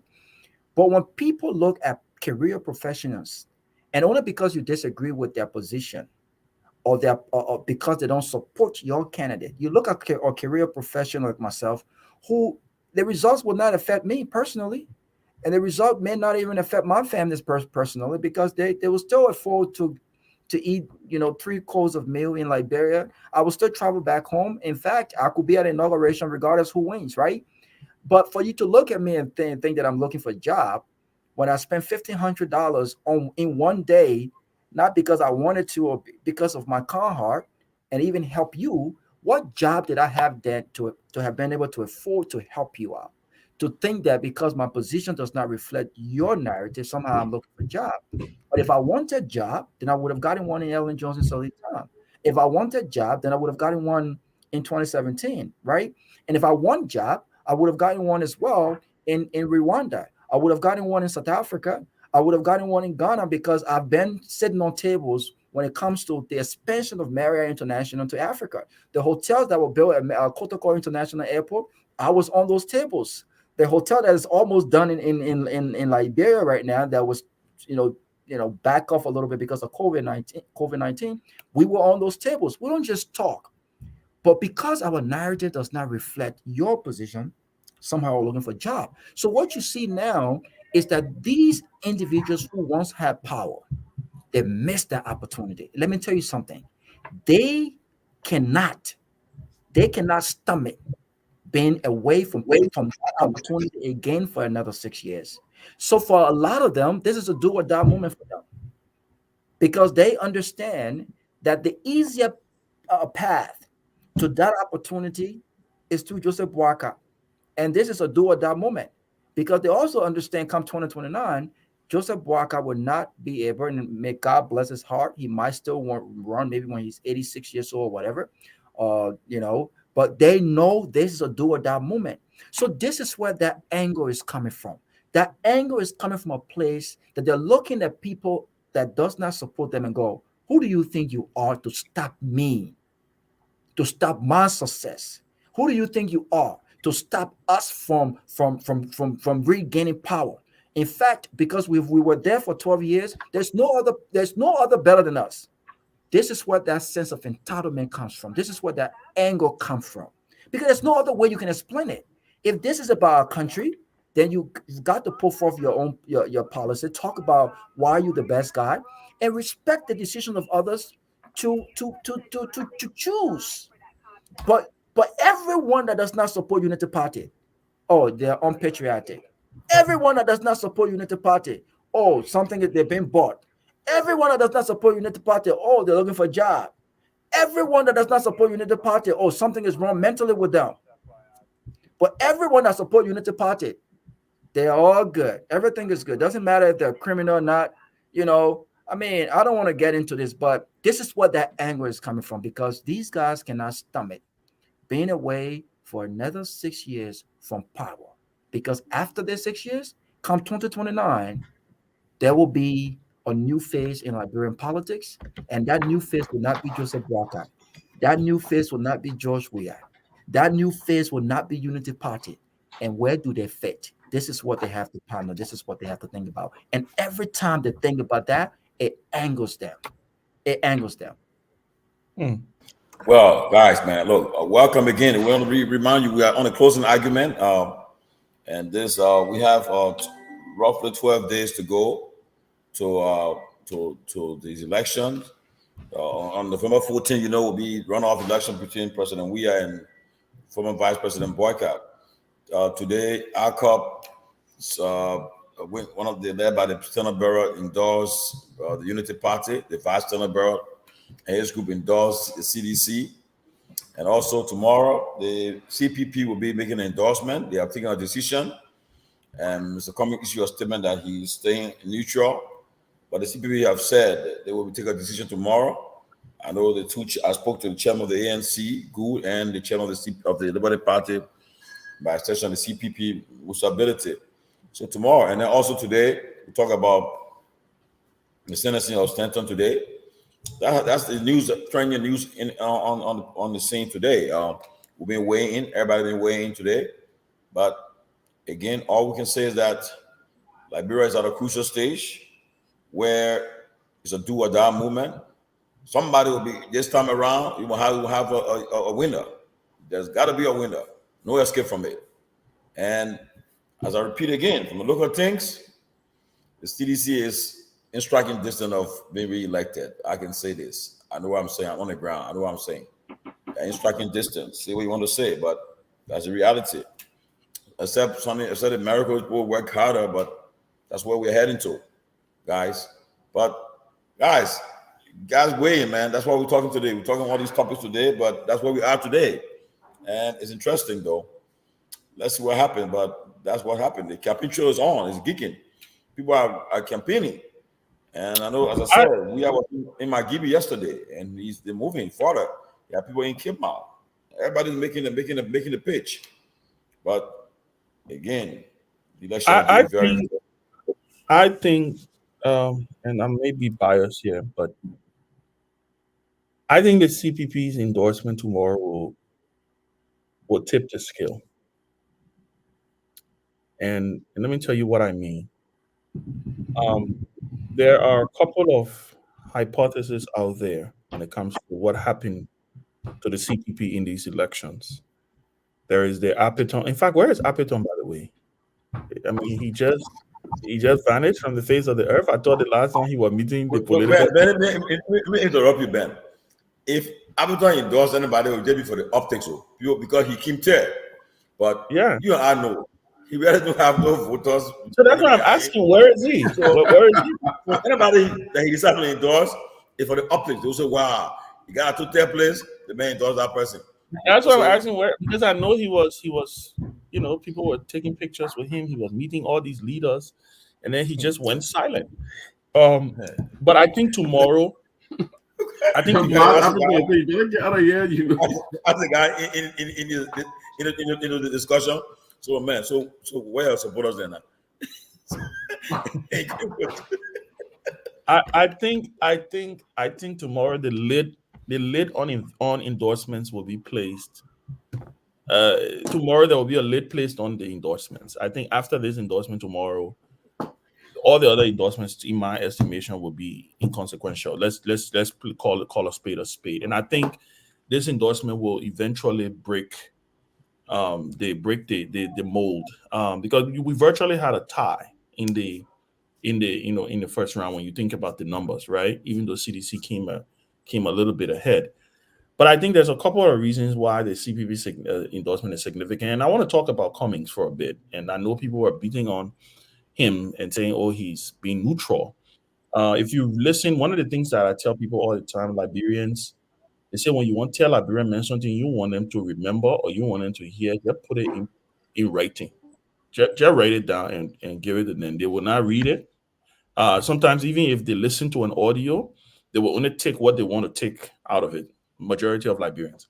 But if you listen to Cummings' statement, it was very one of the things he said was, you realize not forget he was one of three political leaders. He, Sarah Beslo Yanti, and Clarence Monimba that wrote this letter to NET, asking for a forensic audit of the ballot papers and all these different things. He clearly believes that something happened here in the first round, right?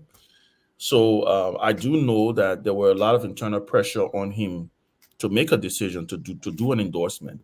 But then the ultimate decision was made as, okay, let him be the voice on that side, because the thing is the CPP comprises of two big political parties, and those two political parties' national executive committees went and voted in the direction that they wanted to go.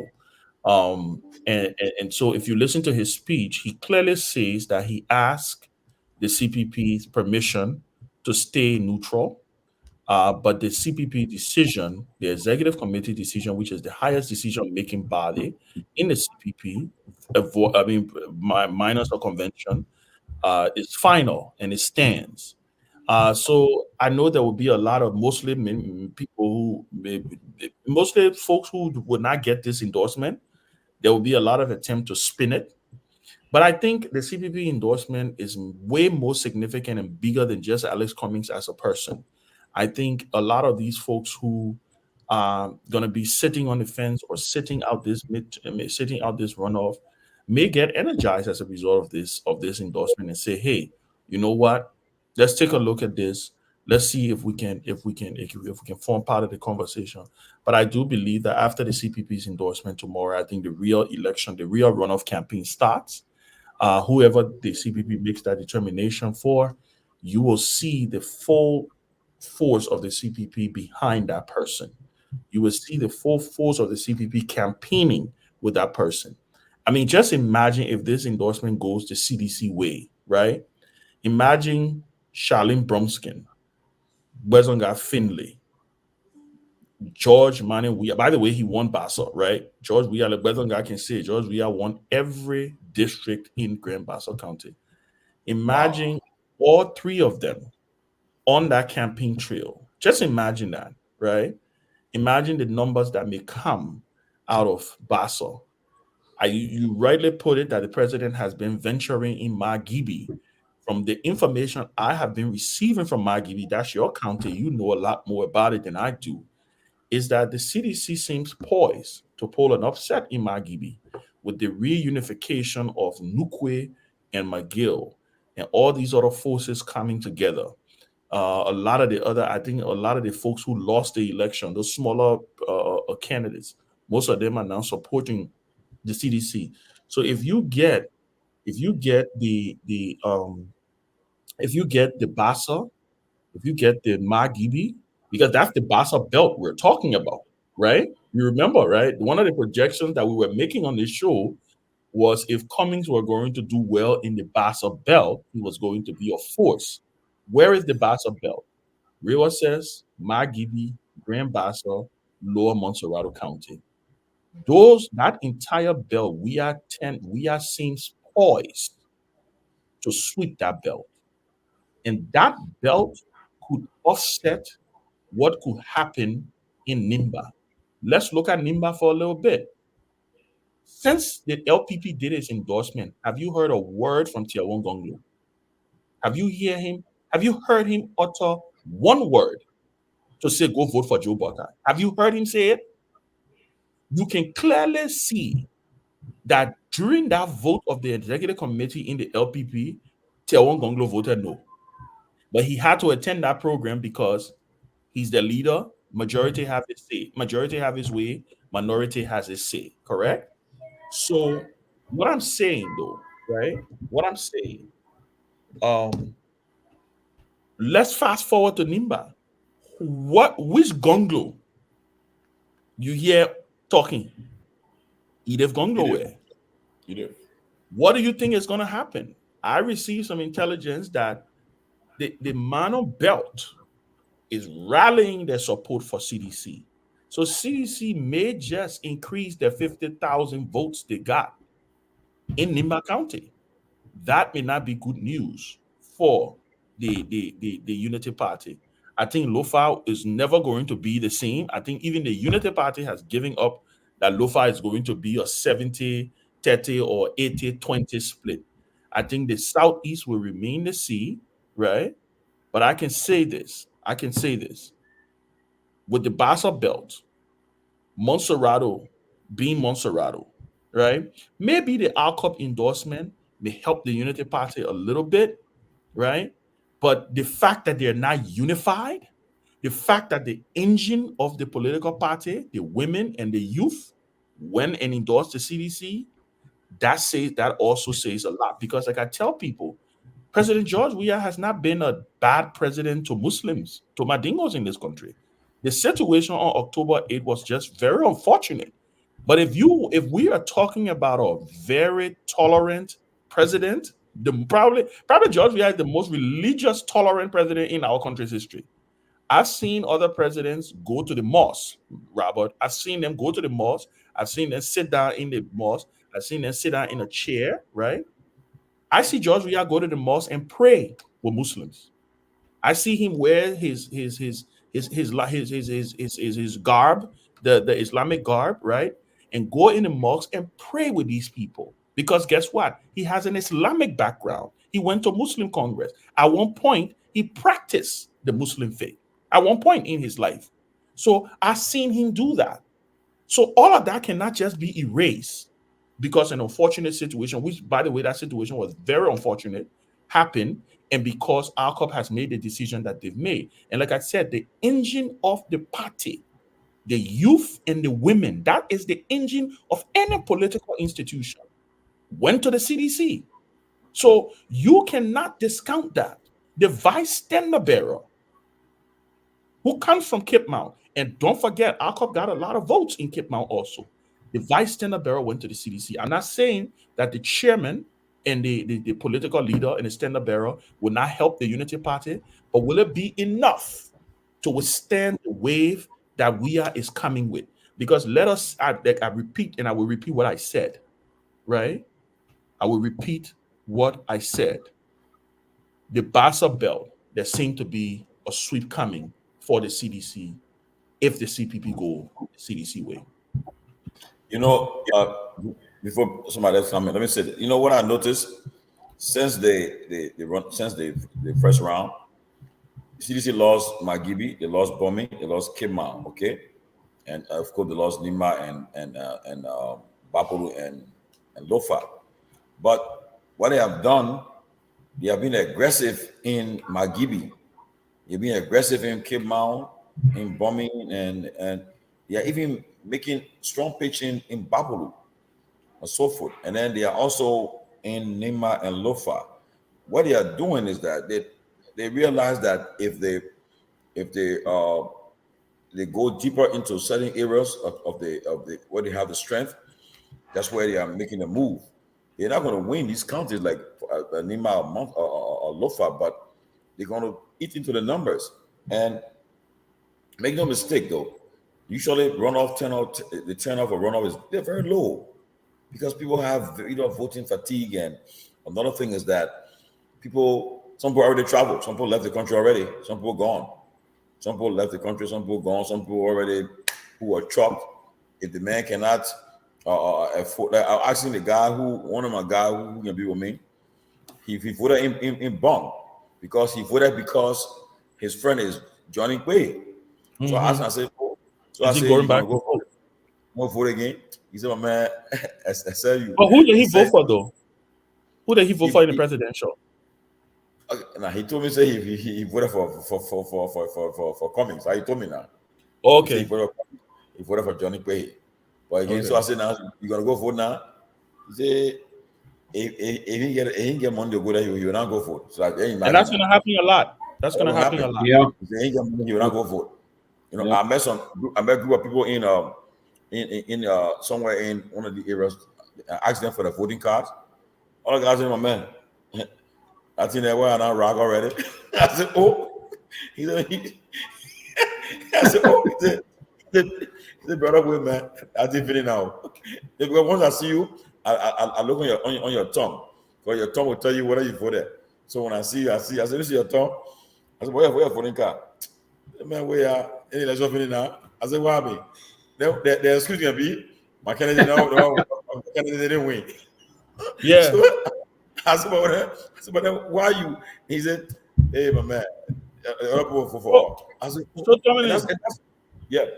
Dominic, I'm seeing a statement here on Moba Molu's page, right? Because I know the and Peabody can come in after this briefly. The CPP raised a concern with the CDC, because the CPP, I think the youth wing went yesterday and endorsed, along with a bunch of other youth wings, the CDC. So I think there was a little ruffle feathers there. The CPP got really upset. So Baba Molu actually issued a statement. But one of the things that I want you to pay attention to in this area. By the way, the conditions that the CPP put up, the CDC is the only party that accepted all of their conditions, including the war crimes thing. But Ben, you putting a cow. No. It's public knowledge. Everybody know that the Unity Party rejected. The Unity Party rejected the war crimes portion of the CPP's demand. Yeah, we knew that was going to happen. You know why they rejected that. Absolutely. You clearly know why they rejected it. But there's a portion in his statement where he said the CDC wishes to state emphatically that it is committed to the ongoing talks with the CPP and looks forward to a holistic partnership for the betterment of all Liberians. A holistic partnership. Listen, we may be headed, if the CPP endorses the CDC tomorrow and George Weah wins re-election, we may be headed for an interesting couple of months going into George Weah's second term, right? With, first of all, you clearly will see new faces in Weah government from the CPP. You would definitely see that, because I'm very sure those are some of the conversations probably that would be helped. That's political arrangement, right? I would definitely love to see Charlene somewhere in the midst there. Listen, you never know, right? But the reason I bring that up is, what do you think happens? What do you think happens if George Weah finally mounts the podium and say, heck yeah, let's bring the war crimes code? Hey, I've been talking about the war crimes code. Yeah, let's bring the war crimes code. What do you think is going to happen? Dad, you want to come in? Come in, Dad, and I'll come in. Look, it's interesting, because Unity Party will not accept that. Prince Johnson, they will not put Prince Johnson out, because Prince Johnson probably is their overall prime minister who led them to selecting, giving them Nima in some way. They will not do that. They're not going to put Prince Johnson out there for the war crime code. They're not going to accept it. They're not going to put General Butnick out there for the war crime code. They're not going to send him out there, So they're not going to accept those conditions, But I know that President Weah has given Liberian the opportunity, when it came to the war crime court. He had given Liberian an opportunity. And as Robert said earlier, this is the moment that President Weah will want his legacy to really be strong. If the mistakes that he probably made in the past, this is the moment that he, I got to do it, and so that my legacy would live on. And I believe CDC will leave no stone unturned. They will bring Butnick, they will bring General Prince Johnson to try, so, and I think they should do that. I would agree that they should do that, so that some of those people who have been fighting, some people have died with us seeing justice for the people, their relative, their mom, their dad, brothers and sisters, including my cousins and other people that were killed. People want to see that one day that justice is served in Liberia. So that there was a Liberia main business at the time, and I think President Weah would definitely step that up. So if the CPP come in to endorse the CDC tomorrow, look, that's a big boost for the CDC. That will be something good. I will announce that I have two sets of T-shirts printed, right? I will be arriving in Liberia. I will be arriving in Liberia tomorrow, right after the CPP makes her determination, right? And I will be leaving America. I'll be leaving where I am right now. I don't want to give up my location. The region. You'll be leaving the region. I'll be leaving I'll be leaving the neighboring country that I'm in right now, right? After the CPP endorsement is at 12 o'clock, and my flight doesn't leave until I think around early afternoon, so I'll be getting into Liberia.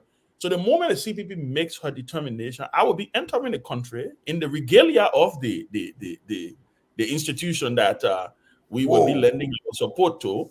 Wow. And we'll be shooting straight, to the media and letting people know what we're going to be doing. It's going to be a fascinating day tomorrow. It's going to be a fascinating day. Like I told you, this is the biggest endorsement. Don't mind all that thing you see. They say Apeton, they put things. So this is the biggest endorsement, and I think at the end of the day, I think it's going to tip the scale. I think whoever gets this endorsement is going to win the runoff. I really, really believe so. Whoever gets this endorsement will end up winning the runoff. Ben, it seemed like the partisans of the CPP are in gear. They have. I mean, look. I Let me tell you, them, Mister. Let me tell you something. 99.9% of the CPP is ready to make this move. I'm telling you. I have had my own conversations. I have spoken to people. Obviously, as a ranking member of the CPP and the Liberty Party, we've been going back and forth trying to make sure. I'm telling you, 99% of the CPP partisans are in gear for this endorsement. And tomorrow I will also be we'll be launching Team Sanvee for whoever the CPP endorsed tomorrow. Whoa. So you will be seeing those regalia. Wow. So if CPP endorses a UP, you definitely going to wherever the CPP go, I will go. Oh man, let me come in, man. You are well prepared. Let me.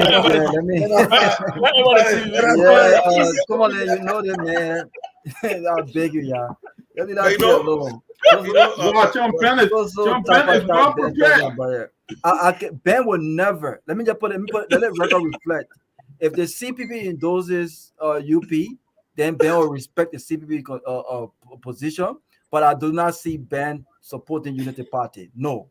Yeah, man, Robert, you think I can support my brothers in the Unity Party? But you always make independent decisions. You make independent decisions. But look, to be honest with you, I don't know which way this endorsement goes, but from all indication, it looks like CP will endorse George Weah. And I mean, say this, I think this endorsement will be an appreciation endorsement, and also an endorsement that puts Weah feet to the fire. Yes, I think this is what this endorsement will be about. Yes. Because there are some real good people in CPP who supported Alice Cummings for good reasons and will do it again if they had to. And they want to see a different Liberia. I genuinely believe that a character like people like Charlene Bromskin, for instance, she's a promising political star in our country. She could have easily been a lawmaker had she put her own personal interests ahead of the country's interests. Mm-hmm. She could have strategically just said, you know what, I think I'm better off just becoming a representative.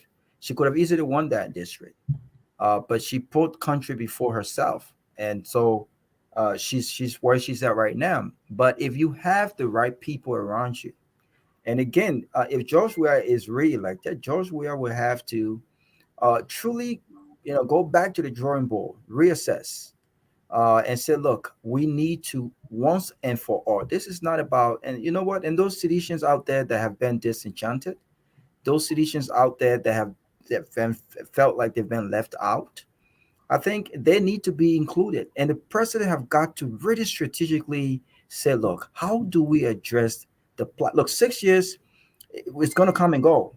You can't do everything, but you can pull forth some sensible plans to truly once and for all leave a mark, because it's going to be about his legacy. And beyond his legacy, it's going to be about what happens after 2029, after CDC, the end of, if they are reelected. What happens? Does the party sustain itself based on George Weah legacy? Now we'll be talking about Unity Party 12 years as opposed to CDC 12 years. This is when you really get to see which party, given everything, really solidified and really work towards that legacy.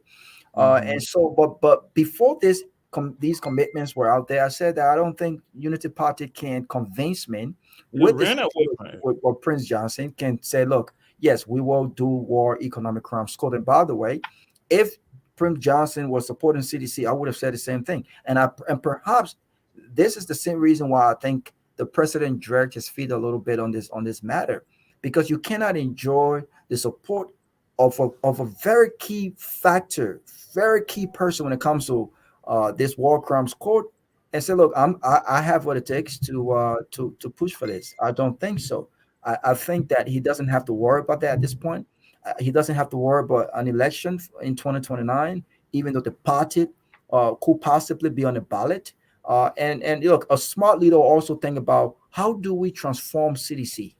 How do we transform CDC into something where a collaboration, a sensible collaboration with great characters, great leaders can start now? And it will have to start now. The president will have to fight corruption. There will be no room for excuses. The president will have to fight corruption. Doesn't matter who it is. The president will have to address jobs for young people in our country. The president will have to appoint people, smart people, people who the international community listens to, people who can represent us, people who can get investors in. The president will have to do the right thing. And so, based on everything that have happened, I'd never in any imagination saying CPP in those cities, Unity Party, because the trust is just not there. The trust is not there. I mean, these guys, there's some great people in Unity Party. Some of my closest friends are in Unity Party. Some of these guys truly mean well for our country. But what they have done, the enemies, the breaches that they have burned. I mean, I wish I'm never in any position where I'm burning this much breaches, because you never know who you're gonna need. This is when you need people. And so, if that endorsement goes CDC way tomorrow, I think this is going to be one that the president and CDC appreciates. Also, I like the idea of Alice Cummings staying neutral. And you know what? He's doing this against this political narrative that this neutrality could hurt him come 2029 if he decides to win. I think that's a fallacy. I don't believe in that, right? I don't believe just because you look, if Alice Cummings has his own personal reason why he don't want to pick a side, then his choice must be respected, right? But beyond that, though, the CDC government, both the CDC and the Unity Party or whatever, you need a leader who can say, you know what, I don't want to seem biased, and I think he made mention of that. I don't want to see that. I don't want to saying that I picked a side, because the mentality and the mindset in Liberia is different. The mentality is there's no way you can be for one side and you don't criticize the side. Exactly. Listen, you took it out of my mouth, and this goes, and I want us to play Alice Cummings' statement, because I got it. Let me find it. No, I got it. I will play it. I got it, the raw one. So I said you got it, because I can play it. Yeah, my internet working good, man. Okay. but you're right. You said you see, Robert, you struck a good point. It's the same nonsense that people pass around and they're sharing these stupid videos about me criticizing President Weah. And I always said it. The day I endorsed the man, I told him to his face, the day I endorsed him, that if I feel you're not doing what you need to do, I will not be quiet. I will criticize you. Yes, was it harsh? Yes, it was harsh. But sometimes there's something called tough love. I didn't support George Weah in 2017 because I wanted his government to fail. I did not do that. I'm not one of those Liberians who feel that, because I don't support you or you're not part of my party. Look, the president is the president. If Joe Boyka, God forbid, become president of Liberia, right, I will want him to succeed, because I think that 6 years he's there for, their kids being born, their things moving, I will want him to succeed, and he will have my support to succeed. It has nothing to do with whether I criticize him or not. My point here is you struck a point right there. This narrative that by the time you take a side, it means you can't criticize that side. Then it means that you are flip-flopping, or it means you are inconsistent. Liberians need to grow up. They need to grow up. Don't you have you guys not heard about Mavericks, Republicans, Maverick Democrats? Don't you know of a man that was called John McCain who got on the Senate floor of the United States and saved Obamacare, the signature legislation that the Republican Party ran on to dislodge the Democrats? Wasn't it John McCain who got on the Senate floor and famously did the sign like this? Like, I'm 2 not a.m. in the going morning. to vote. 2 a.m. I am 2 a.m. not in the going morning. to vote to what did he name? To defund Obamacare. There's something called Mavericks. Colin Powell, he bucked the Republican Party and endorsed Barack Obama. In Liberia, Colin Powell would be called inconsistent. In Liberia, Colin Powell would be Ingrate. called belly-driven. In Yeah. Liberia, Colin Powell would be called indecisive. He would be called unpatriotic because he left his party to go and endorse another candidate. So go. They had Reagan Democrats in this country. They have Reagan Democrats. And you know, a part of the problem, most of our people, or a huge majority of them who talk this foolishness, they don't read. They're not students of history. So you can expect them to know something that is not in their head. But it happens in any democracy. People crisscross, people form alliances, people join alliances, people form coalitions. In Nigeria, to defeat Goodluck Jonathan, it took this very Atiku Abubakar, Muhammadu Buhari, this very President Bola Tinubu. All of them came together. That's what gave birth to the very APC today that is in power in Nigeria. People need to read. And my prayer for Liberians coming out of this election, read history more. Read history more. Know that these things are not abnormal. When somebody tell you they form an alliance with another party, it don't only always mean that, oh, they won't go get money. Yes, there may be different interests, political interests, but it doesn't mean that they are belly driven. But I think, Robert, you hit the hit. Let me go ahead and play Mr. Cummings' speech break, and Yeah. then we can kind of wrap up on that. My fellow Liberians, a few days ago, the collaborating political parties, the CPP, laid out the condition for any endorsement of the two parties in the runoff. We also announced the setting up of a committee of 5 to discuss with the Coalition for Democratic Change, the CDC, and the Unity Party, the UP, on the conditions for our support. The object of those discussions was to get commitments from the two parties for the incorporation and implementation of important elements which we believe to be critical for the much needed improvements in the governance of our country and the lives of all Liberians. CPP refuses to offer blind support without any reasonable commitments to change from the two parties. By making our conditions public, we did not necessarily intend to impose our will on any political leader or party. We were simply asking the runoff parties to make change a real obligation and not just a political slogan. We know this was an unusual practice in our country, but we offer no apologies to anyone for the audacity to believe in real change. And so, we thank the two parties for engaging with us in these discussions. The committee has reported that it had meaningful engagements and discussions with both parties. And we again thank both parties for their willingness to discuss these matters of critical national concerns.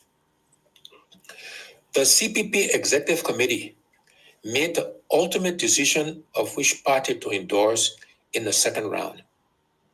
The CPP is a democratic institution, and as such, the overwhelming majority decision is final.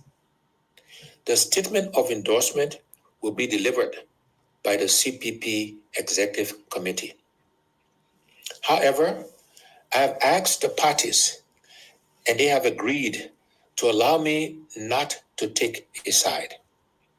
Among several important reasons, we believe this will afford the balanced perspective needed to continue to engage, as the CPP has asked that I do, with all of our political religious, traditional, and other national leaders, including with Liberians of all political, social, and economic standing. As we know, it is difficult to engage meaningfully and constructively if one is perceived to be politically biased or prejudiced.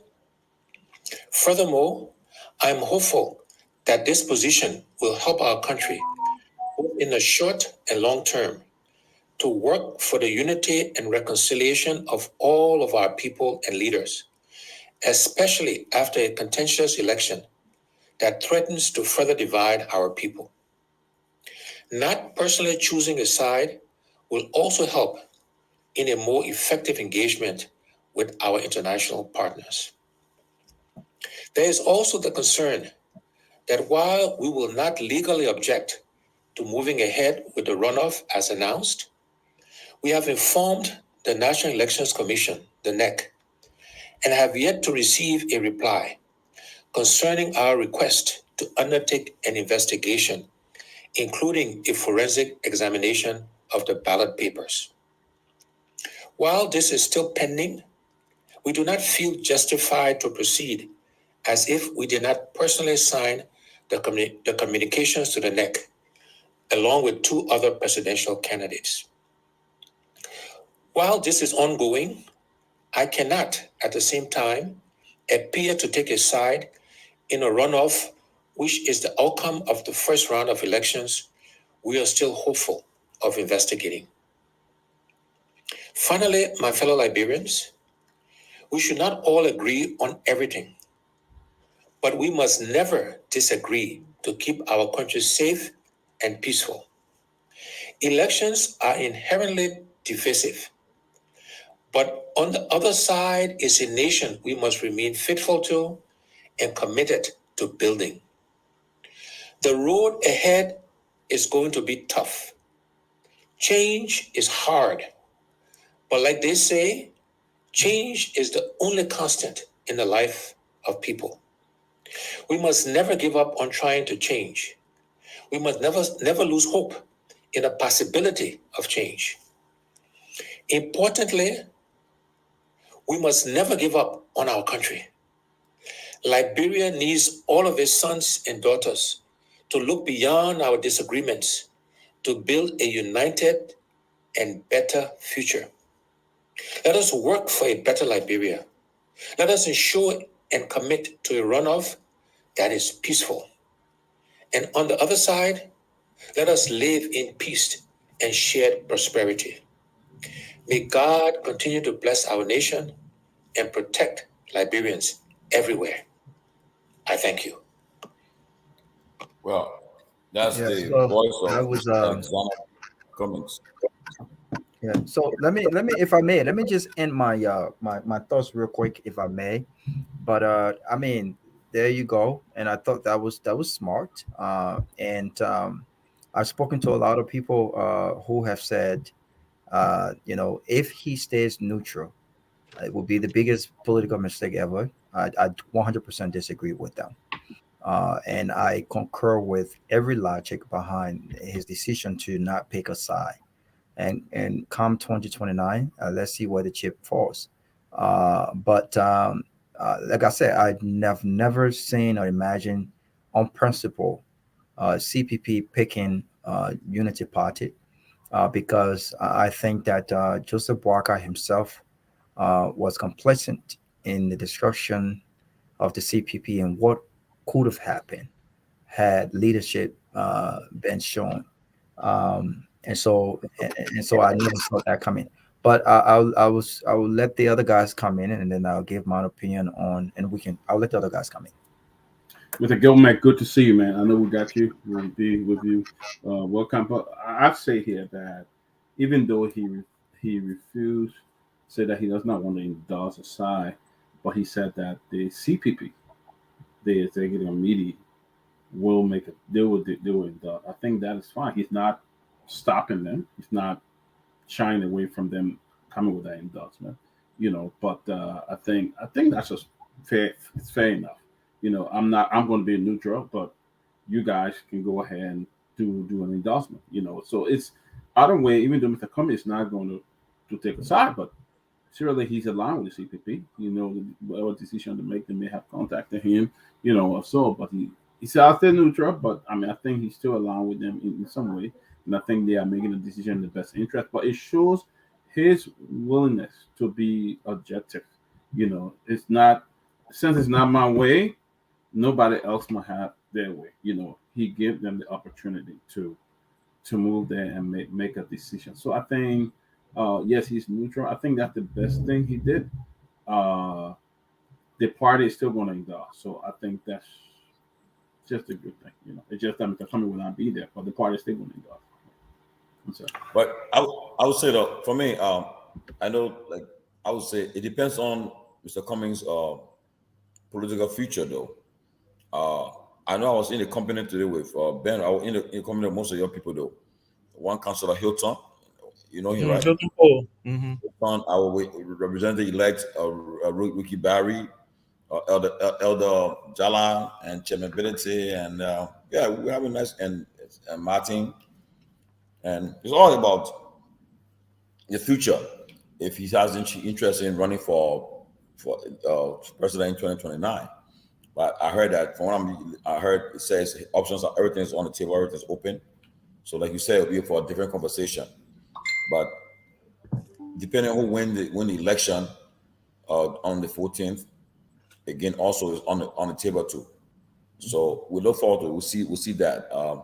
But I think the CPP, I spoke to Chairman Ability and Chairman Good this evening, and they said they are taking a decision, and they'll be making a decision known tomorrow at a press conference at 12 o'clock noon. So for now, I don't want to be the one to say it, but I know where they're heading. So tomorrow, we'll let them alter it themselves. So that's where I want to chime in on this because I know Mr. Gilman and will come in. I see the two, Mr. Gilman and Mr. Gayman.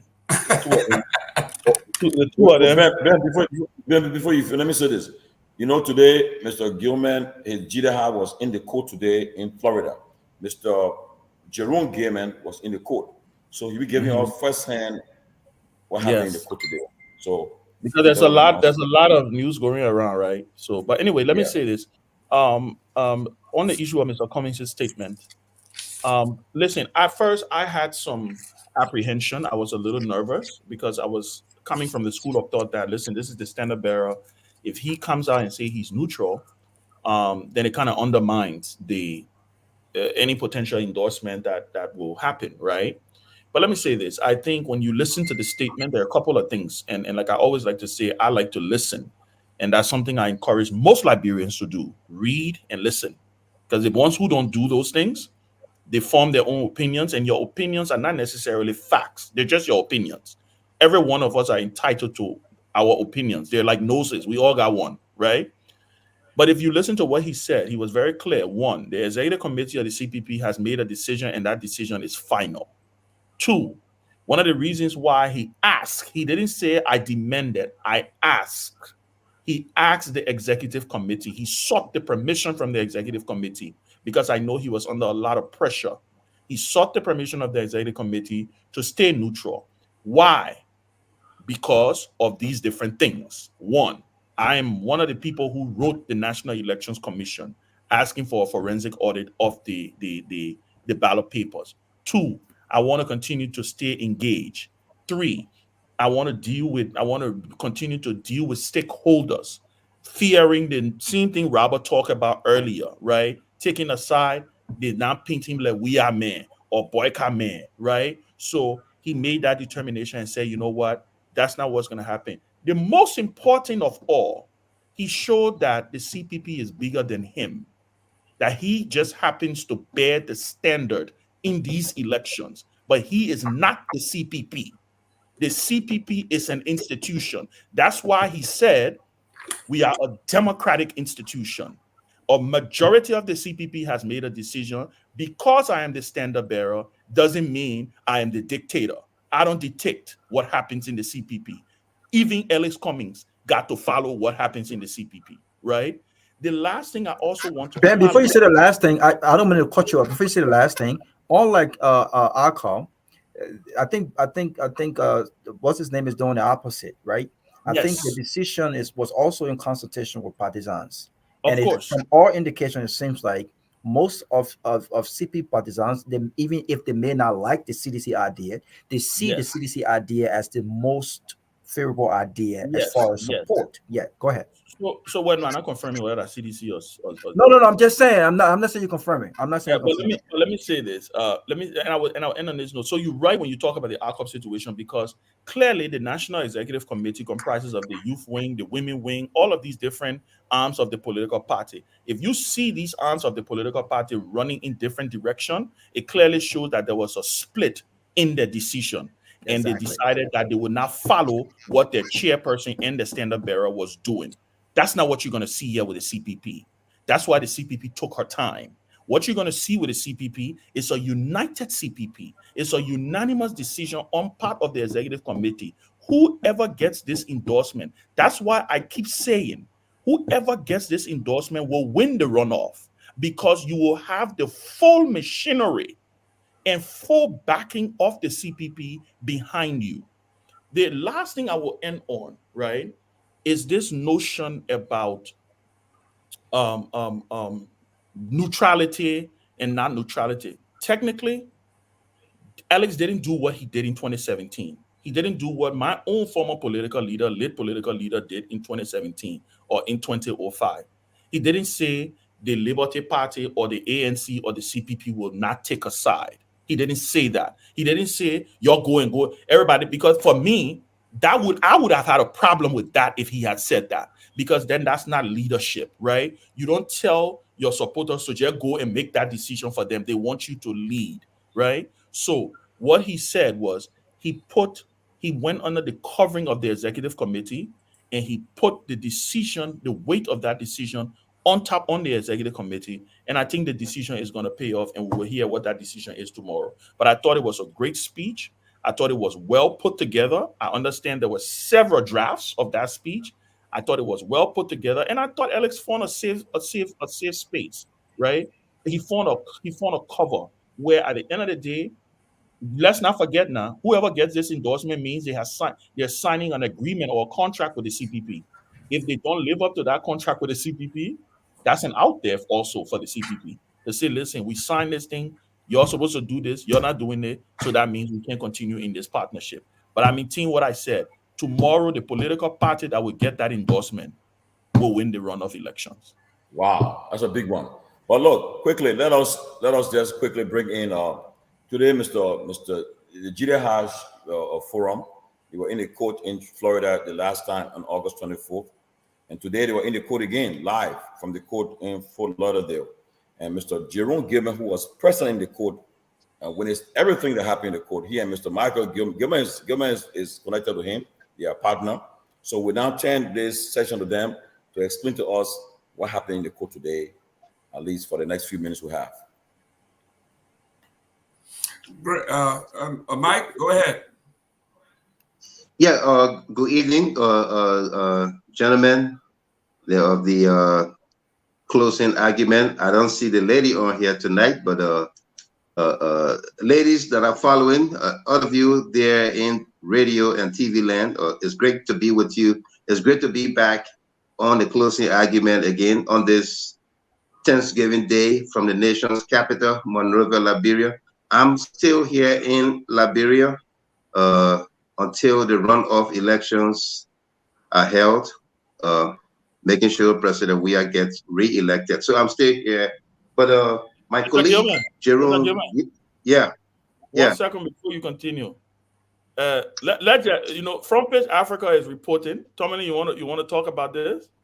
I mean, Front Page Africa is as credible as they come, right?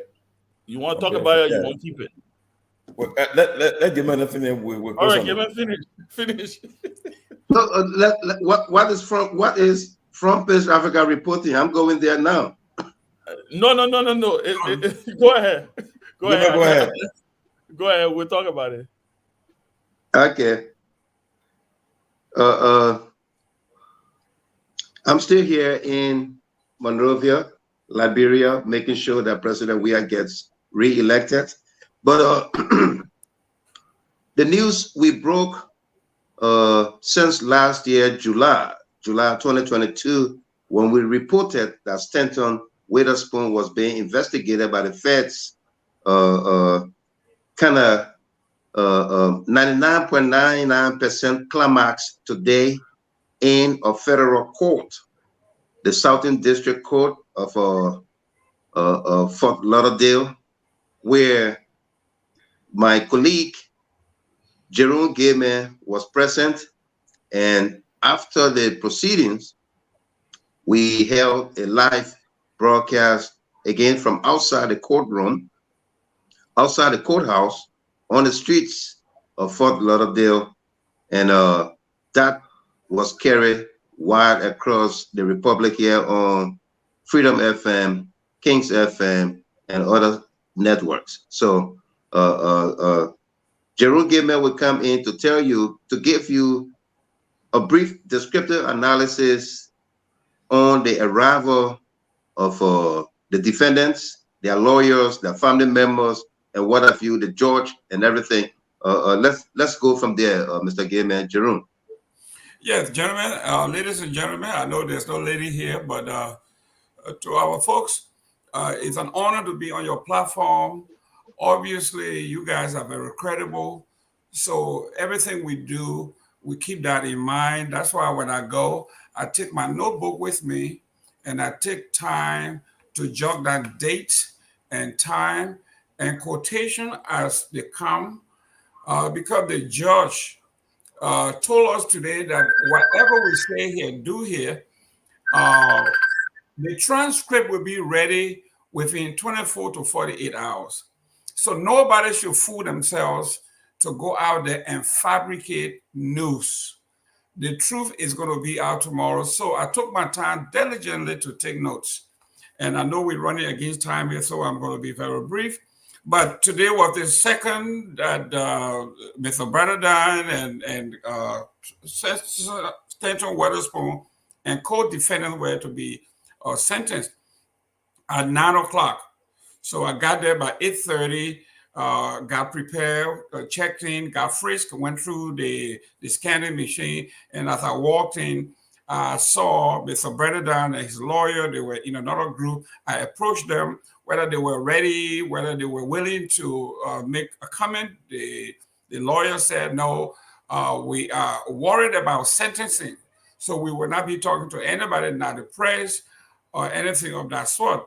When I went up the stairs, room 202, Mr. Stanton Witherspoon and his entourage were upstairs, and they were caucusing outside the courtroom.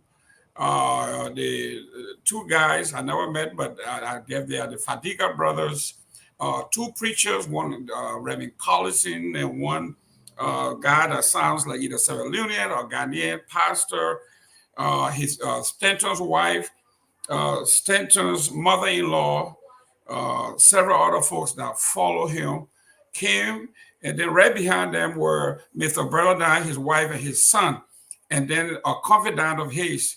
They were all character witnesses that came to talk on behalf of their clients. Mr. Bernardine was the first at 9:27 a.m. The judge walked in, we stood, and he told us, you guys can have your seat. We sat down, and they went right into the case.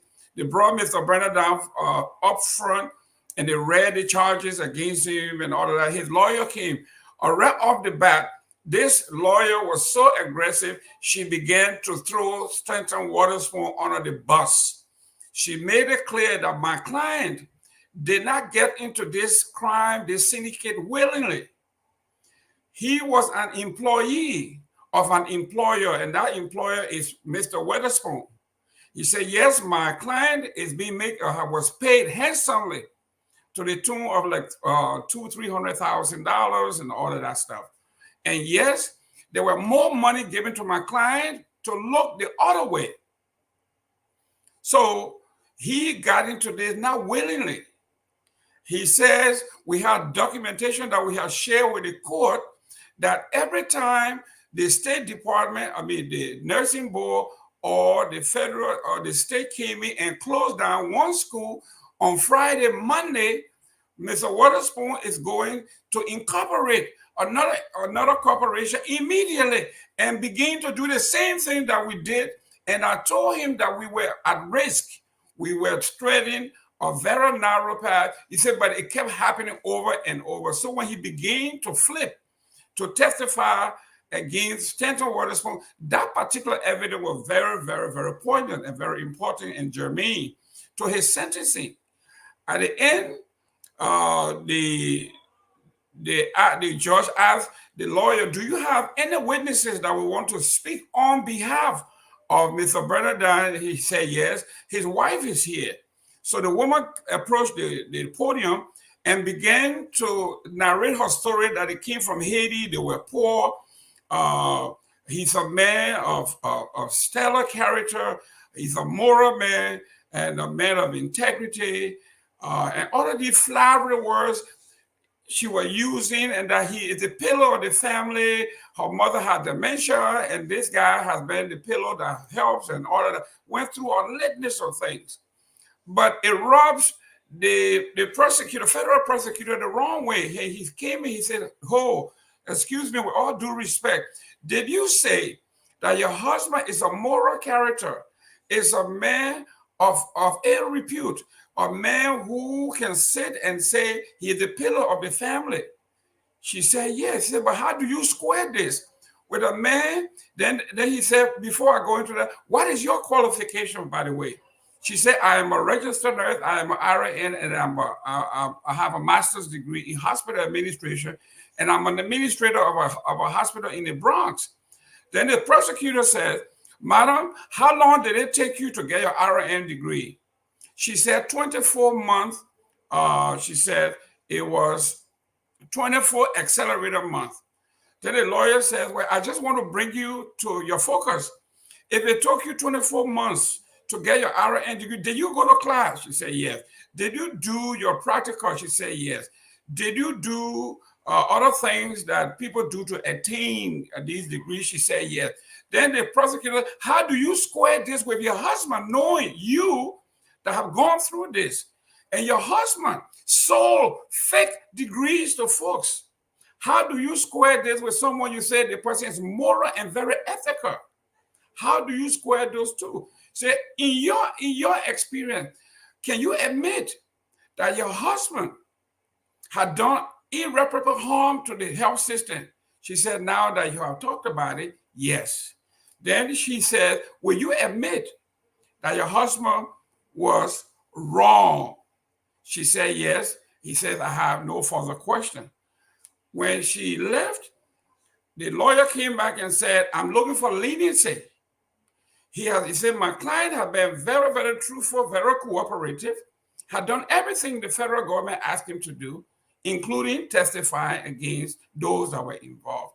So we are asking for time served.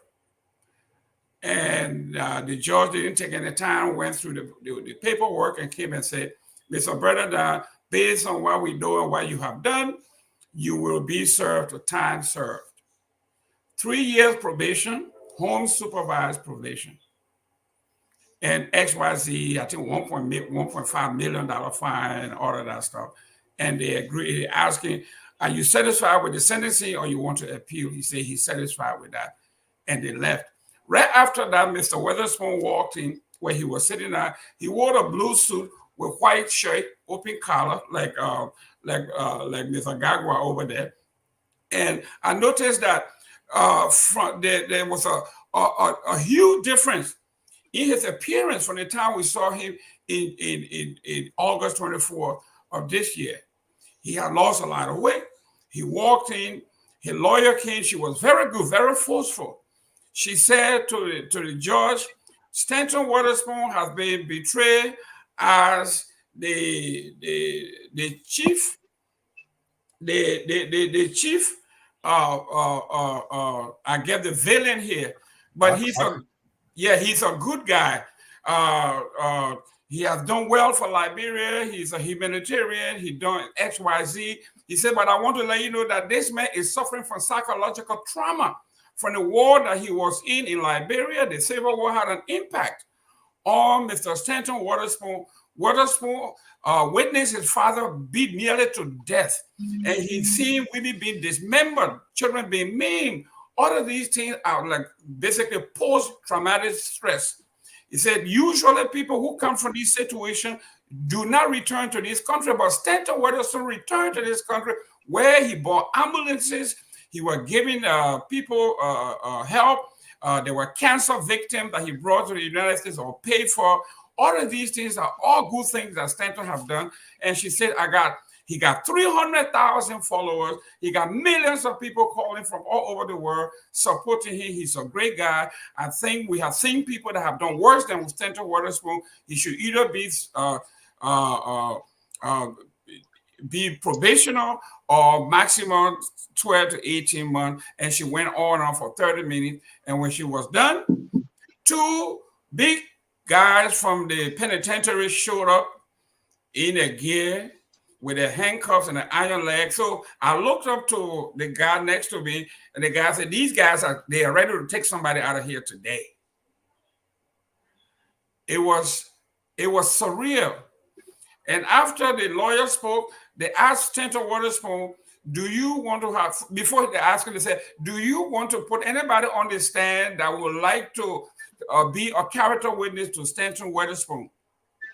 Based on what transpired prior to Mr. Bernardin's wife, because once you take the stand to speak on behalf of anybody, you are also subject to cross-examination. And the way the prosecutor cross-examined Bernardin's wife actually made Stanton Witherspoon lawyer to not even attempt to put any of the character witnesses on stand. Not his wife, not the Fadikas, not anybody.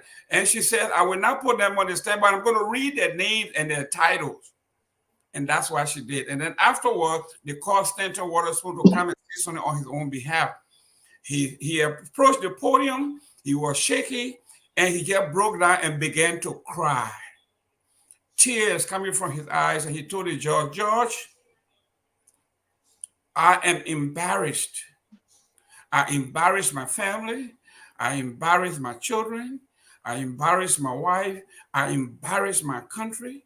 And he says, the most difficult part about what happened to me is the embarrassment and the shame that I endure daily from the Liberian community. It was then that you could tell that reality has set in. This man have known reality is looking him in the face. And after he did that, he says, in a spiritual sense, that from this day on, after I have done my time, I'm going to dedicate my life to, I guess, this is Saul becoming Paul to some degree. He's going to do this. He's going to repent. He's going to do good. He's going to do well by the country that opened its arms that made him citizen in 2016. So these are things that are written. And after all, let's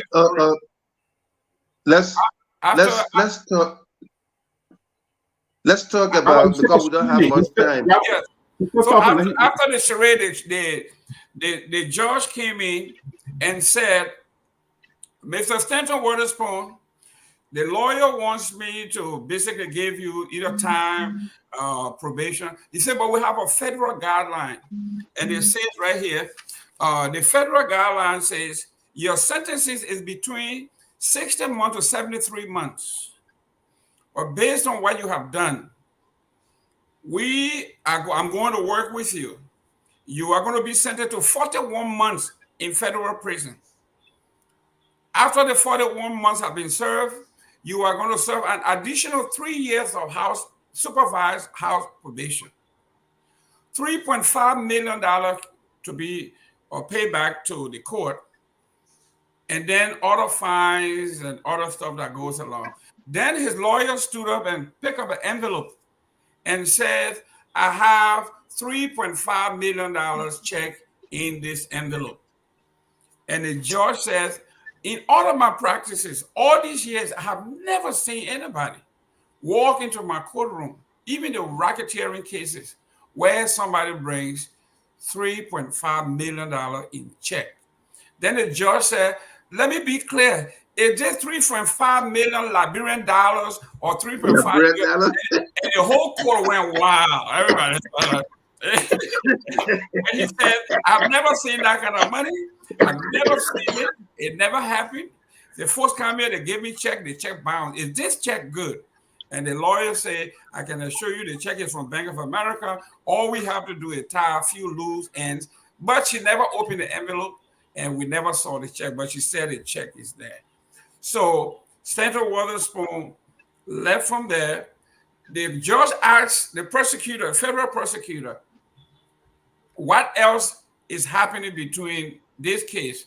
And the prosecutor said, I will need few more time because every time I meet with Mr. Witherspoon, he gave us additional information and we need to excavate. And the judge says, how long do you need? Then the federal prosecutor said, maximum 90 days.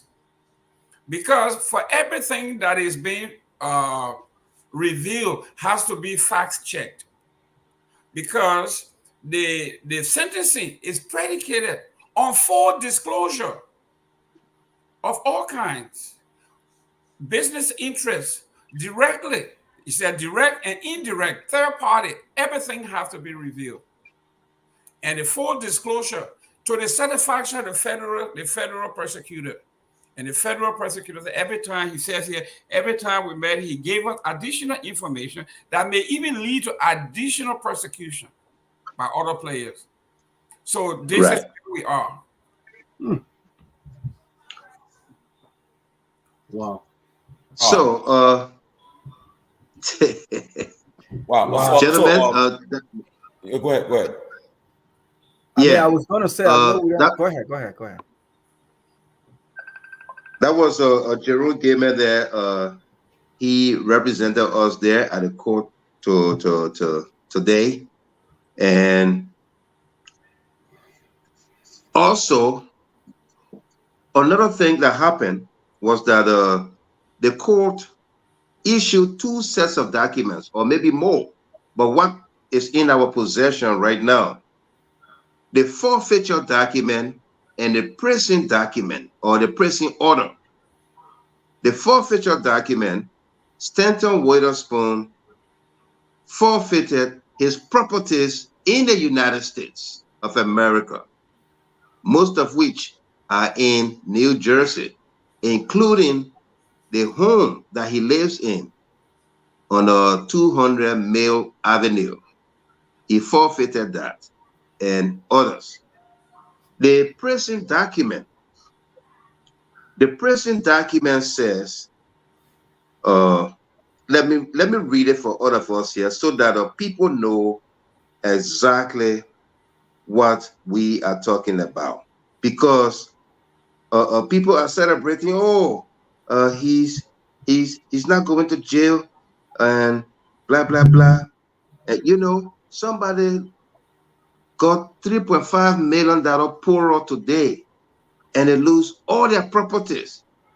Each of the properties is more than $600,000. The one he lives in is almost $900,000 or close to $1 million. And you say it's nothing. All of those are gone. $3.5 million gone. He's going to go to jail for 41 months. Okay? And you say, ain't nothing. Okay? This is the document here from the court. Let me find it and read it for all of us here.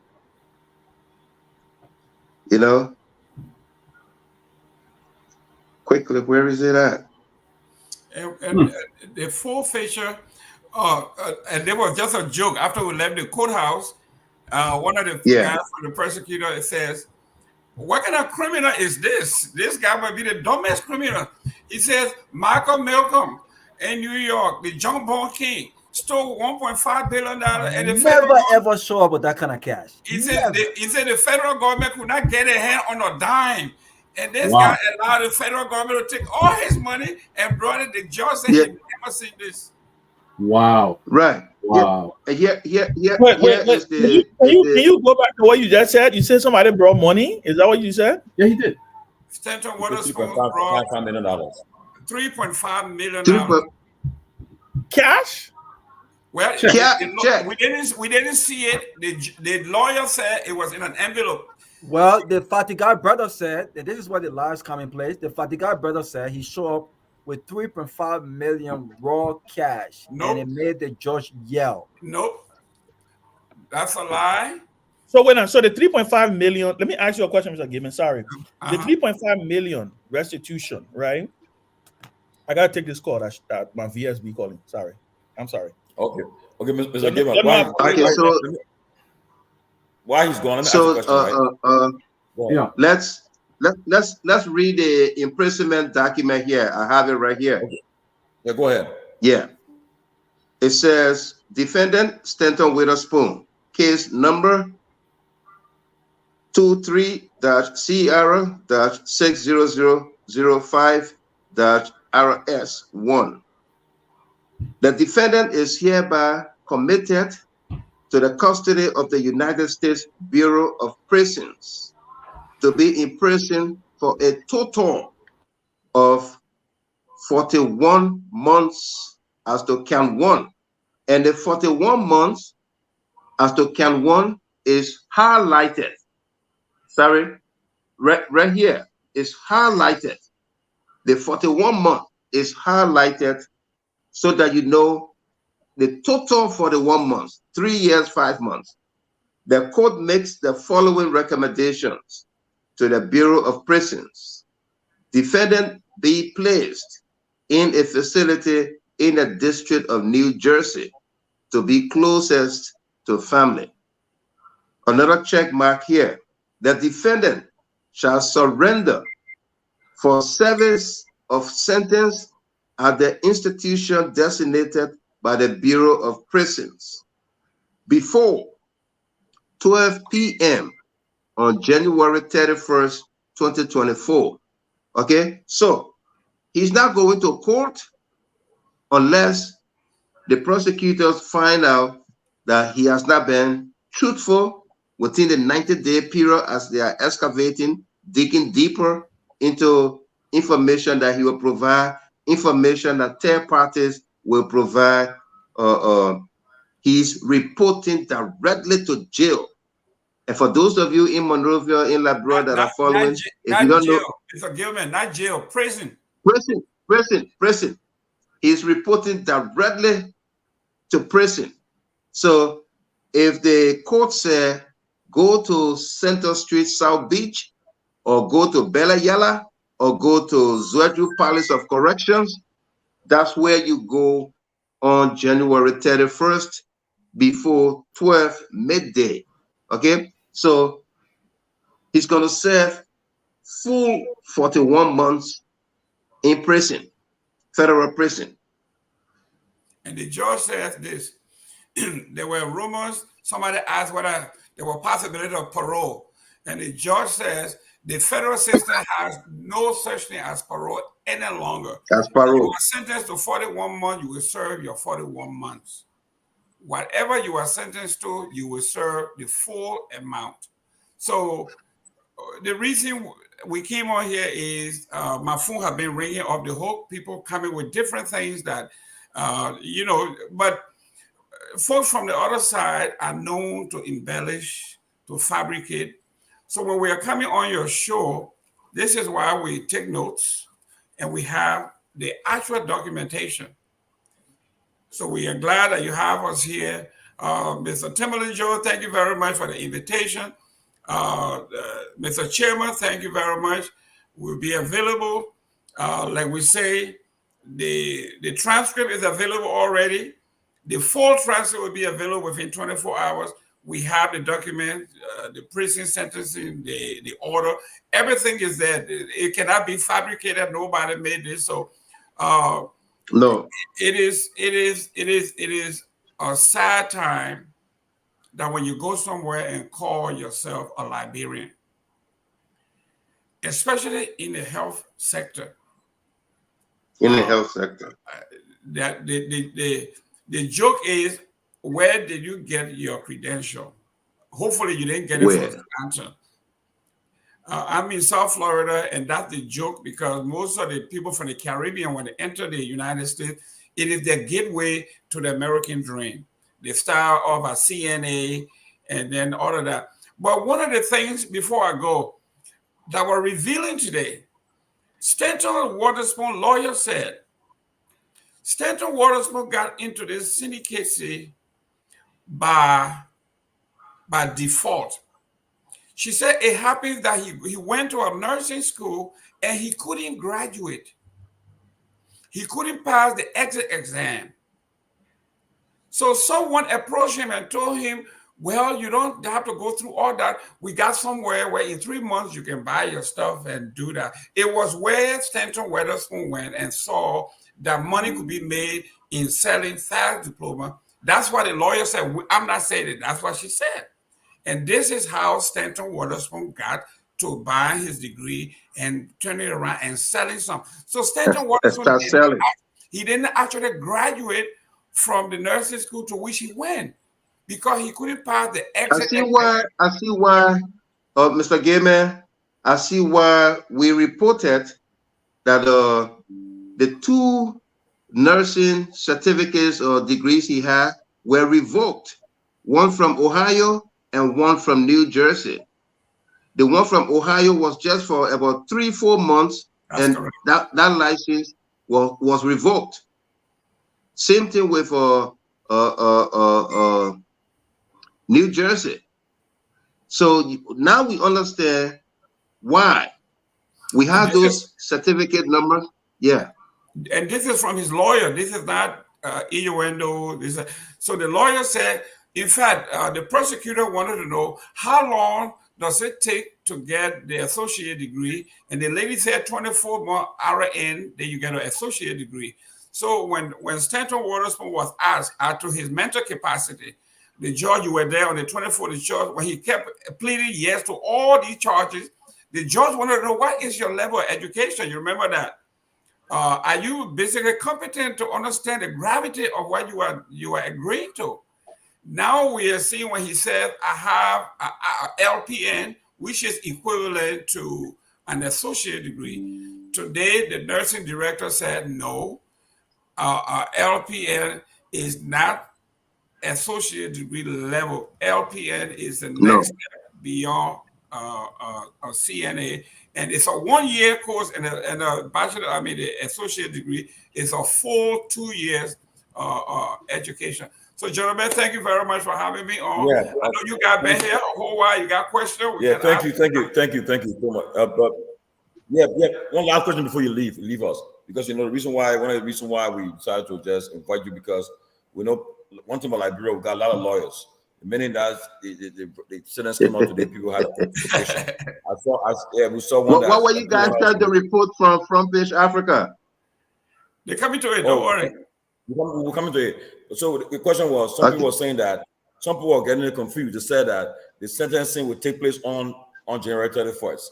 No. Okay, at least you are clarifying it tonight, because some people wrote and said, well, the sentencing would take place on January 31st, and it wasn't done today. That have been clarified. No. Another one is that people were saying that it happens. He'll be going to jail on January 31st, and to start for the 1 month, and after that supervised 3 years. Federal, 3 years. So I'm thank you so much for taking your time up to clarify these things, and our viewing audience, at least they have an idea. You're a person in the court. It's not hearsay. You were there firsthand and giving this account. And so, but we know that this is a sad day for Liberians all over, and most nurses are mad because a lot of nurses who have been commenting today, they feel that they went through a lot to get where they are today, and they don't want to see their system to be undermined. But again, thank you for what you did for the entire country. People witnessed it live. People heard you tonight. We have over 2,000, almost 3,000 people watching you tonight, all over the country and in and out of the country. So I want to say thank you, and we appreciate it. Anything else to say, you can give your parting comments to us, and you can take a leave. You guys are doing a great job. Mr. Gagwa, I see a hotel that Waka was sleeping in, man. You got to give me a deal. Thank you very much, guys. God bless. Thank you. Jerome, before you leave, talking about that same hotel, Gagwa Rawa, is that hotel California? Yeah, Hotel California, good enough for Stanton, huh? Be careful. You get lawsuit hanging on you. Be careful. That's right. Lawsuit coming where you. You got lawsuit hanging where you. Mr. John, Mr. John, right before I go, the federal government says after they have done all that, the gentleman outside the courtroom says they have no interest in, they are not feeling sorry for anybody, whether there are civil charges coming, all of those things, which they know it will be coming. Those who lost their families, their homes, this thing has scared. It has. When you're talking about destroyed families, I know a gentleman who went through that program, who they took his license in Delaware. He about to lose his home, family. So it's a terrible thing all the way around. Thank you, guys. Thank you very much. Thank you very much, Mr. Gayman. Thank you. Thank you. Now I want to hear what happened to Front Page Africa thing. Right. Front Page Africa is reporting that. Let me see. Front Page Africa is reporting that. They said ACOP to JMB, CPP to WIA. So they are already reporting that the Vice Tenor Bureau for ACOP aligned himself with the CDC and his boss, talking about Tomalin, talking about ACOP to UP. Tonight on Freedom FM, Face the Issue, we hosted a gentleman, Abubakar Ba. He's from District Number 7, Monserrato, and he contested to be representative. He came third. A first time contesting, a Fuller guy, Fuller Liberian. He told us tonight on Freedom FM that all of the candidates that participated in these gone elections on ACOP ticket are going the route of CDC, including their coordinators and a lot more. So the ACOP that endorsed Unity Party or going to go to Unity Party is just a handful of the Elder Council. Okay? The Vice Tenor Bureau of ACOP have already endorsed President Weah or the CDC. And so these candidates, though not one of them that won the elections, but for him, he came third, others came fourth, they tried. But they have all decided they are going to endorse President Weah. So what Bwaka got from there is just people who have the same mindset of Joseph Bwaka, that if Bwaka does not win, the country will be decimated. It will be the end of this country, like what he heard from Bwama Fumbulen. Those are the people that are going the route of Unity Party.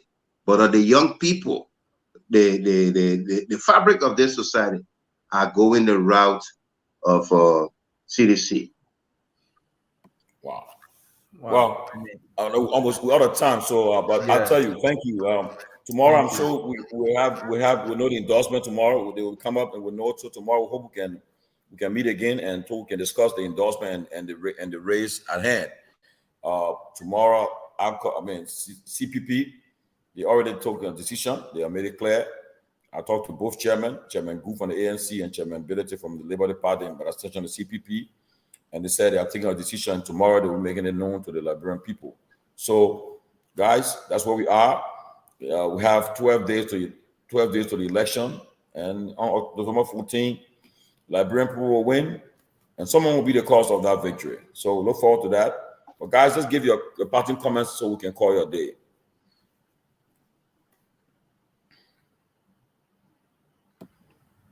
Robert, you want to Yeah. Let me go. Look, it was let me go. My closing comment. It was a great show, man. And you know, we are. I'm speechless, right? Because everything we've heard today from the court, I would say this: we are a peculiar bunch of people, very special people.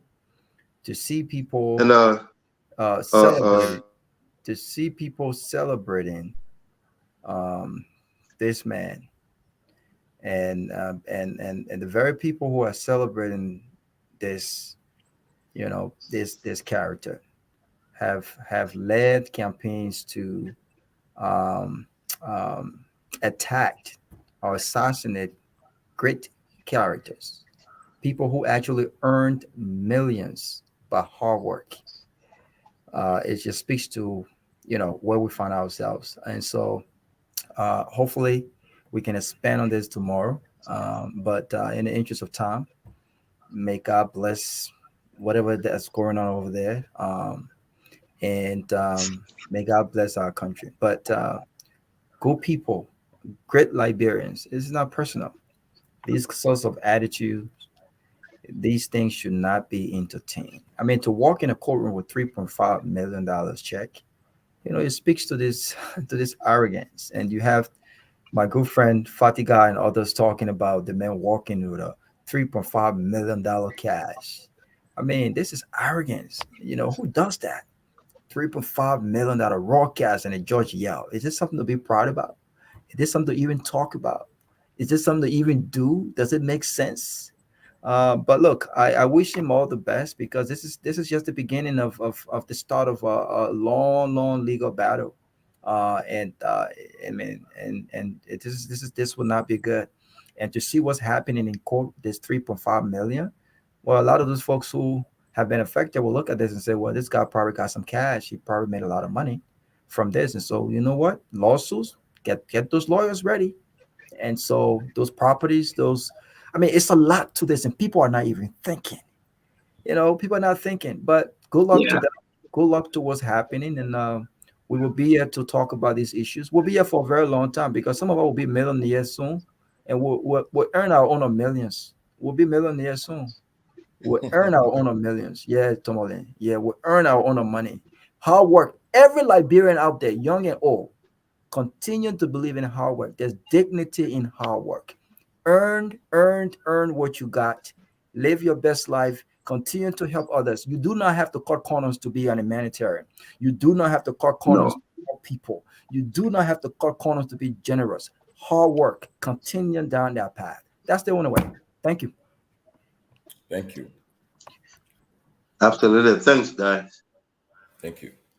So we want to thank our viewers again, and tomorrow we'll be back here and on the closing argument. I want to say thank you for being with us.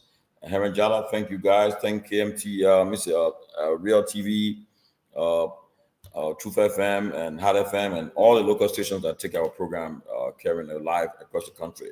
Good night from us in Morovia, and we'll see you tomorrow, guys. Good night. Thanks for watching. Well, folks, on that note, this is how we like to call your day here on a closing argument. Let me say many thanks to the panelists there for making their case. And let me say many thanks to the guys there at Hot FM 107.9 for relaying this broadcast. And let me say many thanks to Truth FM 96.9 there in Nima County, Secret PA, and the other 36 community radio stations for also reading the closing argument. My name is Heron Jada. I'll be on the camera. It has been Arthur Butler. This is how we like to call your day to join you back tomorrow with another fresh edition. For the on behalf of the team, let me say many thanks to the technician here at 2FM for always putting hands on decks, making sure that we reach our goal. So we say bye for now and join us tomorrow for another edition.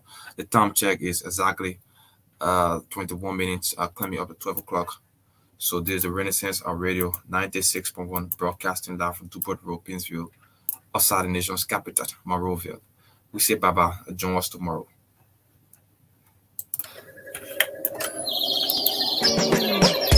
Your family members abroad need to send you money? Worry no more. Henceforth, receive your international money transfers from Europe, USA, and South Africa made via Western Union, MoneyGram, and many more directly into your Orange Money account. At Orange Money, we are family. Orange Money. Your family members abroad need to send you money? Worry no more. Henceforth, receive your international money transfers from Europe, USA, and South Africa made via Western Union, MoneyGram, and many more directly into your. Let your celebration begin with Park Liquor Outlet, your first Liberian-owned liquor store in the city of Brooklyn Park, Minnesota. We have everything that you need to set that special occasion or bride. For your next party or great get-together with friends, visit Park Liquor Outlet. We have great selection of beer, wine, gin, and many more at affordable prices. Our customer service will make you always want to come back.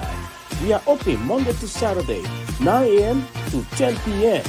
and Sunday, 9 a.m. until 6 p.m.